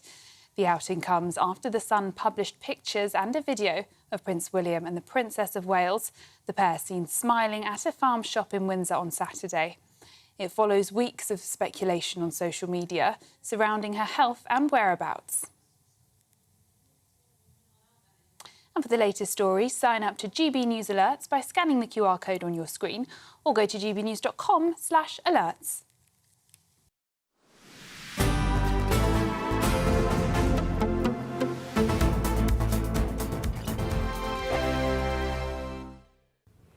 Hi there, welcome to the latest GB News forecast from the Met Office. Largely cloudy for the rest of the day, turning damp once again from the southwest, but it will stay mild in the south, although feeling colder further north. Now, we've seen a weather front pass through overnight last night. Next system coming along for overnight tonight with outbreaks of rain by the end of the afternoon, pushing into the southwest of England, Wales, and then across many central and southern parts of England before turning up by midnight into Northern Ireland, southern Scotland and northern England. It does turn drier in the far south and southeast, although rather cloudy, 10 Celsius here by dawn. Colder and clearer for the far northwest of Scotland, a touch of frost possible.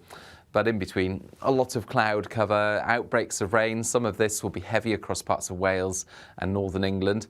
The rain does tend to peter out through the morning. It turns more showery, I think, by the afternoon, but it does linger there across northern England into Wales and parts of the southwest.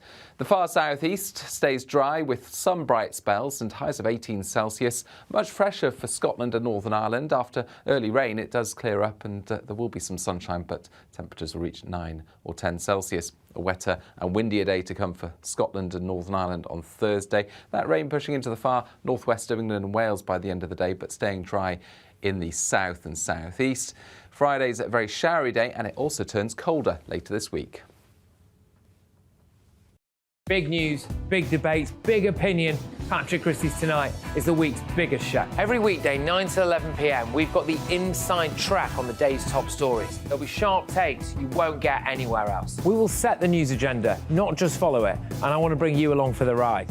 Whatever it is, we'll have our finger on the pulse. It's news, but it's this close to entertainment. Patrick Christie's Tonight, 9 to 11 p.m, only on GB News, the People's Channel, Britain's news channel. I think the most exciting bit for me is talking to people. People who I think are ignored often by the major news channels. We're going to give news they want to hear. There's a voice there that needs to be heard. I think there's a chance here for a diversity of opinion to be expressed, which you don't find elsewhere. It's really exciting. We don't hold back. We're free to say how decisions that are taken here affect us all around the country. Only on GB News, the People's Channel, Britain's news channel. Join me, Camilla Tominey, every Sunday at 9:30 when I'll be interviewing the key players in British politics and taking them to task. This report basically says that he's not fit to stand trial. With an upcoming election looming over Westminster, now is the time for clear, honest answers. I agree. And that's precisely what I'll get. Is he indecisive? Incompetent? That's the Camilla Tominey Show at 9:30 every Sunday on GB News, the People's Channel, Britain's election channel.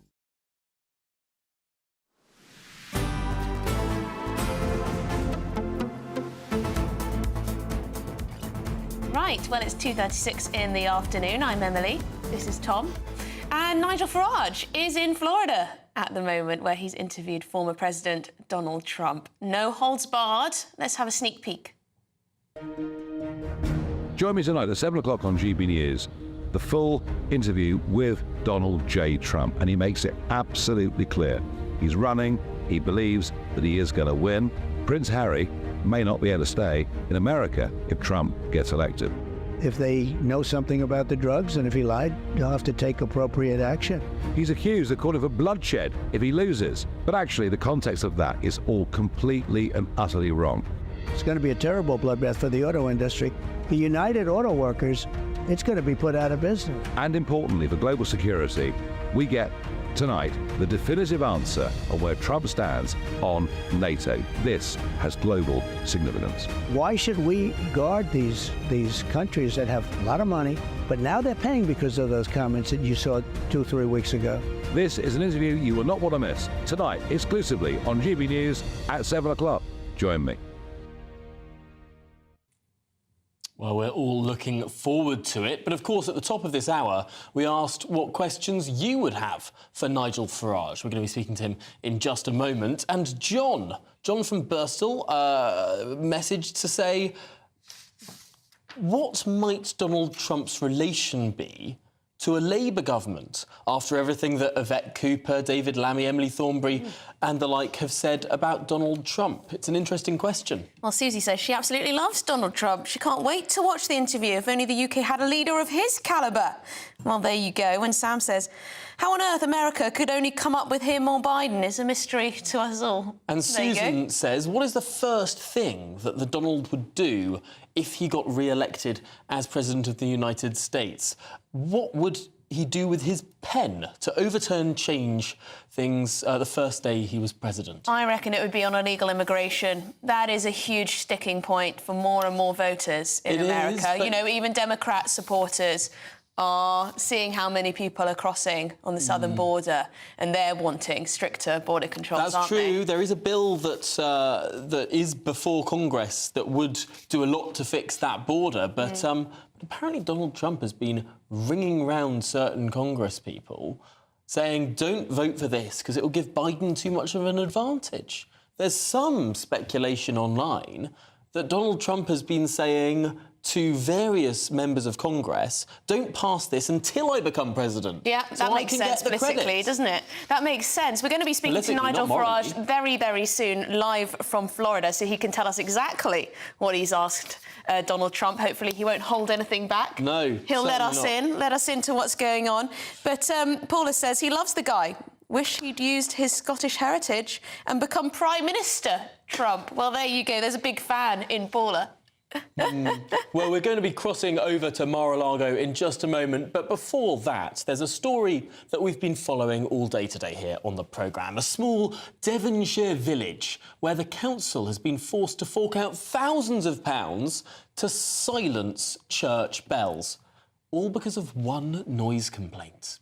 Yes, let's speak to Jeff Moody, our reporter who's been down in Devon, in the village of Witheridge. Jeff, you've been speaking to the locals. Were they aware that the church bells had been silenced? And how do they feel about it? Oh, they've been very aware about it. It's all they've been talking about for a very long time, I can assure you. There's plenty of people that are stopping me to give me their opinions on the subject. The church bells here at St John the Baptist Church have been ringing every quarter of an hour for the last 150 years through wars and famines and all sorts. But late last year, that all stopped after one neighbour, who I'm reliably informed only moved into the village recently, complained that they kept him awake at night. Well, immediately North Devon Council slapped a noise abatement order on the church and ordered them to silence the bells ad infinitum. The village was up in arms about it. Everybody feels very strongly that it's not democratic at all to just take the view of one person. They formed a petition. They managed to get 356 signatures in 2 days, and today they've had a partial victory in that the bells are now ringing again, but only from 7 in the morning until 11 o'clock at night. After that, the parish council has had to fork out for a very expensive silencer that cost them £2,000 to silence those bells throughout the night. £2,000 that the locals believe could have been spent on the village itself. Now, these bells have been going, so I've been told, for over 170 odd years, through 2 wars and everything like that, and it's never been stopped unless it's broke or for repairs. And the parish council didn't have a petition or nothing. They had to obey what the law said. But so many people, especially the older generation, that have grown up with the bells going, are really frustrated about it. One person dictates and the clock would have stopped chiming. I mean, we are used to actually hearing the bells ring all through the night. In actual fact, if you had a sleepless night, they kept you company. Do they, Anne? They do, that's quite true. Well, we should have them. As a newcomer to the village, some 10 years ago, we came knowing there were bells. We live right next door to them, don't affect us at all.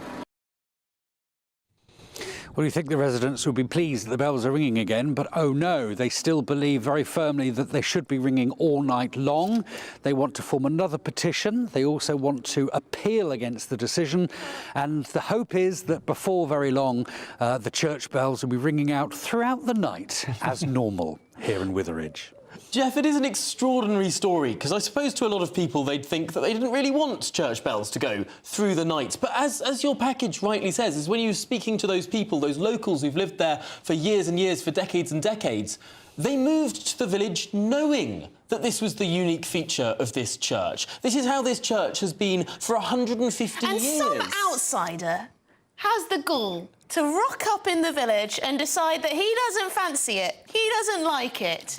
Well, perhaps there should be a bit of a mutiny. Boot him out. Yeah, Jeff, what is the reaction, particularly to the fact that one person can, with a complaint, upend 150 years of tradition? Well, everyone says it's undemocratic, and it certainly is. They're angry, very angry indeed, and outraged that their opinion hasn't counted. There was never a stage in the whole process where villagers were consulted. They were just told overnight, this is happening. They were told in church on a Sunday morning, by the way, the bells will no longer be ringing. They were told that was the case. They were told it was because of one person, and they were given no way of putting their opinions forward. So they don't feel very listened to, and that's always very dangerous, isn't it, when people don't feel listened to. It makes people very upset, it makes people very angry, and it leads to a lot of discontent, and that certainly is the case here in Witheridge. They're very glad that the bells are starting to ring again, but they're still pretty galled that one person, who shall be nameless, but one person in this village has gone against the grain and caused the whole village to be silenced. Yes, we They're don't not want... popular down the pub, are they? They might end up moving anyway, just because they've become so unpopular. I guess it's that sense of fairness, isn't it, that we like. Thank you very much indeed, Jeb Moody, there in Devon, in Witheridge. Good stuff. No, absolutely. But it's fascinating that it's a microcosm of everything wrong with this country. That someone, I mean, there was it wasn't that long ago that there was I think it was a pub or a tea house that had to close down because there were a couple of noise complaints about clinking cups. Yes. So an entire business, a wonderful, charming local business, had to close down because of some slight noise. I mean, my goodness, we are a nation of... But this is why local news, local reporting is so important. Jeff Moody bringing us that story, finding out exactly what the residents are thinking about this, getting the views on the ground, very important. So often in these stories where the local council has moved to shut something down or shut something off or upend a tradition, so often it's because of a tiny minority, in this case, one person, a loud minority, where most people want things to continue as they were, or don't mind, or perhaps aren't as noisy or sharp-elbowed. I just can't imagine thinking my opinion is more important than all of these people who have lived in the village for donkey's years. But anyway, still to come, we will be speaking to Nigel Farage. We're just getting him set up. You're watching Good Afternoon Britain. We're on GB News.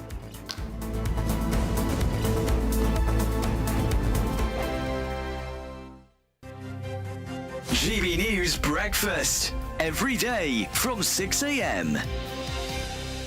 Absenteeism and parents whose children miss a week or more of school face increased fines in a government drive to tackle absence. This is another one of those government policies which has done nothing to improve the education of our children. In fact, since this was originally introduced some 10 years ago, the educational standards for our children, the 11-year-olds who can't read when they go up to primary school, have got worse and worse and worse. So it's not working. So what do? They just increase the fine, like that may make it work. Most of the parents who get fined are taking their kids out so they can take them on a holiday before the holiday companies push the prices up. And frankly, as a parent, if I've got a £600 discount on my holiday versus a £60 fine, I'm going to go for the £60 You'll suffer the fine. Yeah. Let's not forget the other huge absence that children had recently during COVID. Schools were closed for months and months on end. Online learning was really not making up for that.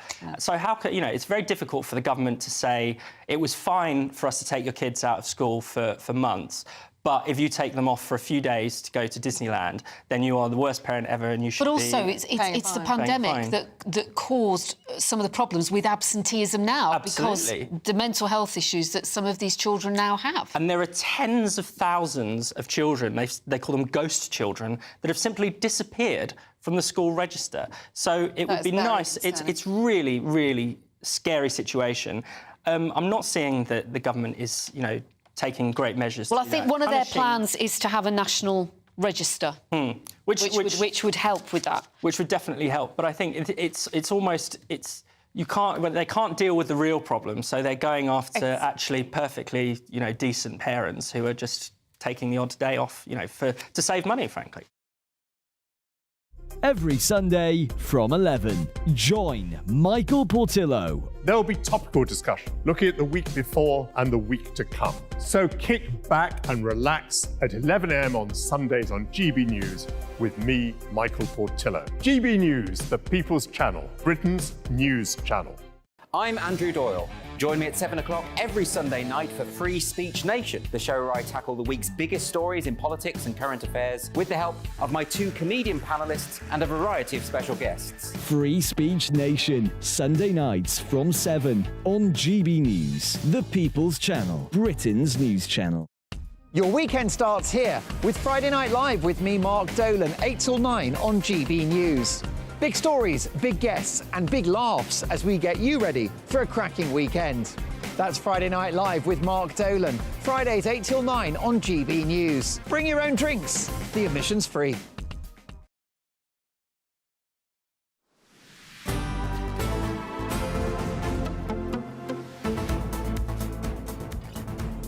Good afternoon, Britain. It's coming up to 10 minutes to 3. And we're delighted to say joining us now from Florida is GB News presenter Nigel Farage. Now, Nigel, you've got a bit of a special interview coming up on your programme, 7 p.m. GMT this evening. What's it all about? Yeah, it's a big sit down with Donald Trump. He gave us half an hour of his time. I mean, given all the legal cases he's facing and the fines he's facing, he really is in a most extraordinarily resilient, upbeat and really quite bullish mood. The polls are going his way, especially in the swing states. He had some very interesting thoughts on Prince Harry. Harry in his book Spare talked about taking cocaine and cannabis. Well, I wonder, what did he put on his American visa form? Trump indicating quite strongly that if he's president again, there'll be no special favours for Harry. We talked obviously a bit about British politics, global politics, but the really big one is his comments on NATO. A few weeks ago, he was quoted as saying, look, if NATO don't pay their bills, America won't be there to support them, and that's been taken by many to say, well, OK, if America's going to leave, we need to beef up the European Defence Union. But in about an hour's time, we're going to start playing the clips of that NATO interview, and I promise you, Tom, he gives some very strong, definitive answers. Indeed. Now, Nigel, we asked our viewers this afternoon what they would like to ask Donald Trump, and one that recurred was, what will Donald Trump do first thing when he's in the White House, if he is re-elected? What will his first policy change be? Did you get an idea of what that might be? Absolutely. It's called Drill, Baby, Drill. It's to get America back, producing as much energy as she can so they can export huge amounts of natural gas and oil around the world. Yeah, he's saying, look, the green stuff all sounds fine, but in realistic terms, we are going to be using fossil fuels for decades to come, and he wants America to be at the very forefront of it. So that is his absolute first day priority. The biggest issue of all, of course, is the border. I mean, the official figures are that 7.3 million people have illegally crossed the border since Biden came to power. Many think the number is several million higher than that. And if you think about it, it was concerns over the border that really got him elected all the way back in 2016. So that, I think, will be at the centrepiece of this whole campaign. Nigel, a lot of people over here sitting and thinking and looking at the likelihood, and I think it's fair to say it is a likelihood now, of Donald Trump winning another term as US president, being the second US president ever in the history of the country to have done a non-consecutive two-term stint in post. How do you think he'll get on with the likely Labour government that will be electing around the same time? If we're to believe the polls on both sides of the Atlantic, it's going to be a fractious relationship. It's very difficult, yeah. I mean, what I did learn from the interview is there's been no communication between Keir Starmer's office and Trump's office whatsoever. He kind of brushes it off by saying, look, I'm not president, so it's not a big deal. But when you consider that David Lammy, may well become the Foreign Secretary under a Starmer government. And when Lammy says that he's a woman-hating neo-Nazi, you realise we've got some very real problems ahead. And I do think shoring up NATO, us being the bridge between America and the other European members matters.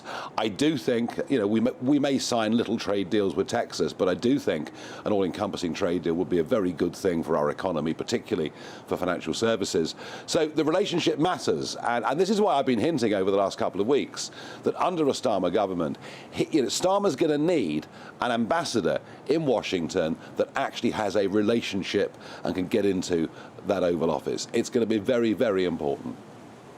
And Nigel, could you be that ambassador? Look, whether it's me or somebody else that actually knows Trump and knows Trump world, I don't know. The likelihood I'd have thought of Labour choosing me is quite low, but what they must not do is pick another person with a first from Oxford in PPE or whatever it may be, who's been in the Foreign Office for his career. They won't even get through the front door. Trump doesn't talk that kind of language. We must have the right person. Well, you might be able to smooth over things if the Labour government doesn't have such a fine relationship. Thank you very much indeed. Nigel Farage there, live from Florida. His interview is, of course, at 7 o'clock tonight. That's it But from up us. next, it's Martin Daubney, so stick around with GB News and follow Martin for his show after this.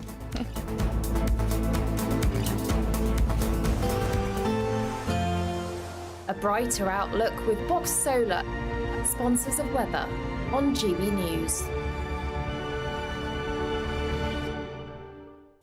Hi there, welcome to the GB News forecast from the Met Office. Following the rain overnight, we're going to see a lot of cloud today and further showers, but actually there will still be some drier and brighter interludes out there. We've got weather fronts clearing into the North Sea, another set of fronts lining up for overnight, but in between, for the afternoon, we've got a legacy of cloud cover, especially across the south and southeast. Some brighter spells emerging, but also quite a number of showers. The showers scattered, but I think they'll be focused across southwest England, into parts of the Midlands, as well as northern parts of East Anglia into Lincolnshire. Away from the showers, where we do get some sunshine coming through, feeling warm once again in the southeast, 17 Celsius, much cooler further north, 9 or 10 for Scotland, although in Scotland, plenty of sunny spells. We'll keep the clear spells and the mostly dry weather in the north of Scotland overnight. Likewise, for the far southeast, it stays largely dry, but elsewhere, cloud increasing, outbreaks of rain turning up. Of course, the cloud and the rain keeps the temperatures from falling away, so 9 or 10 Celsius for many of us as we start off Wednesday. Although the far northwest of Scotland will see a touch of frost where the skies are clearest, and that's where the brightest weather will be on Wednesday, western and northwest Scotland, and then after a damp start, Northern Ireland as well. Elsewhere, a lot of cloud cover and outbreaks of rain continuing through parts of northern and central England, Wales and the southwest. Feeling warm, though, in the southeast. That warm feeling inside from Boxed Boilers, sponsors of weather on GB News.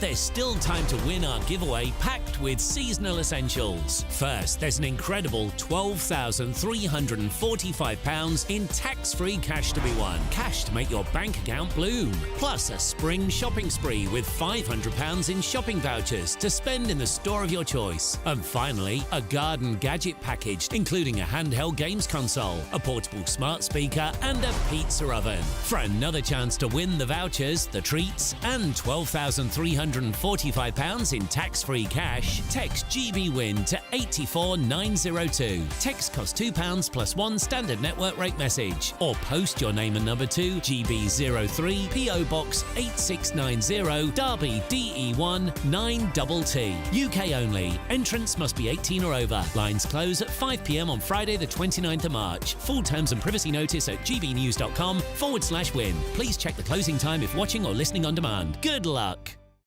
I'm Michelle Dewberry, and I'm not here to tell you what to think. I'd much rather hear what you have to say. So, send in your opinions to gbviews@gbnews.com. Keep them clean, and you never know, I might read them out. With my panel here on Jubes & Co, we debate, we get stuck into the issues of the day on a show where all views are welcome, especially yours. GB News, The People's Channel, Britain's news channel.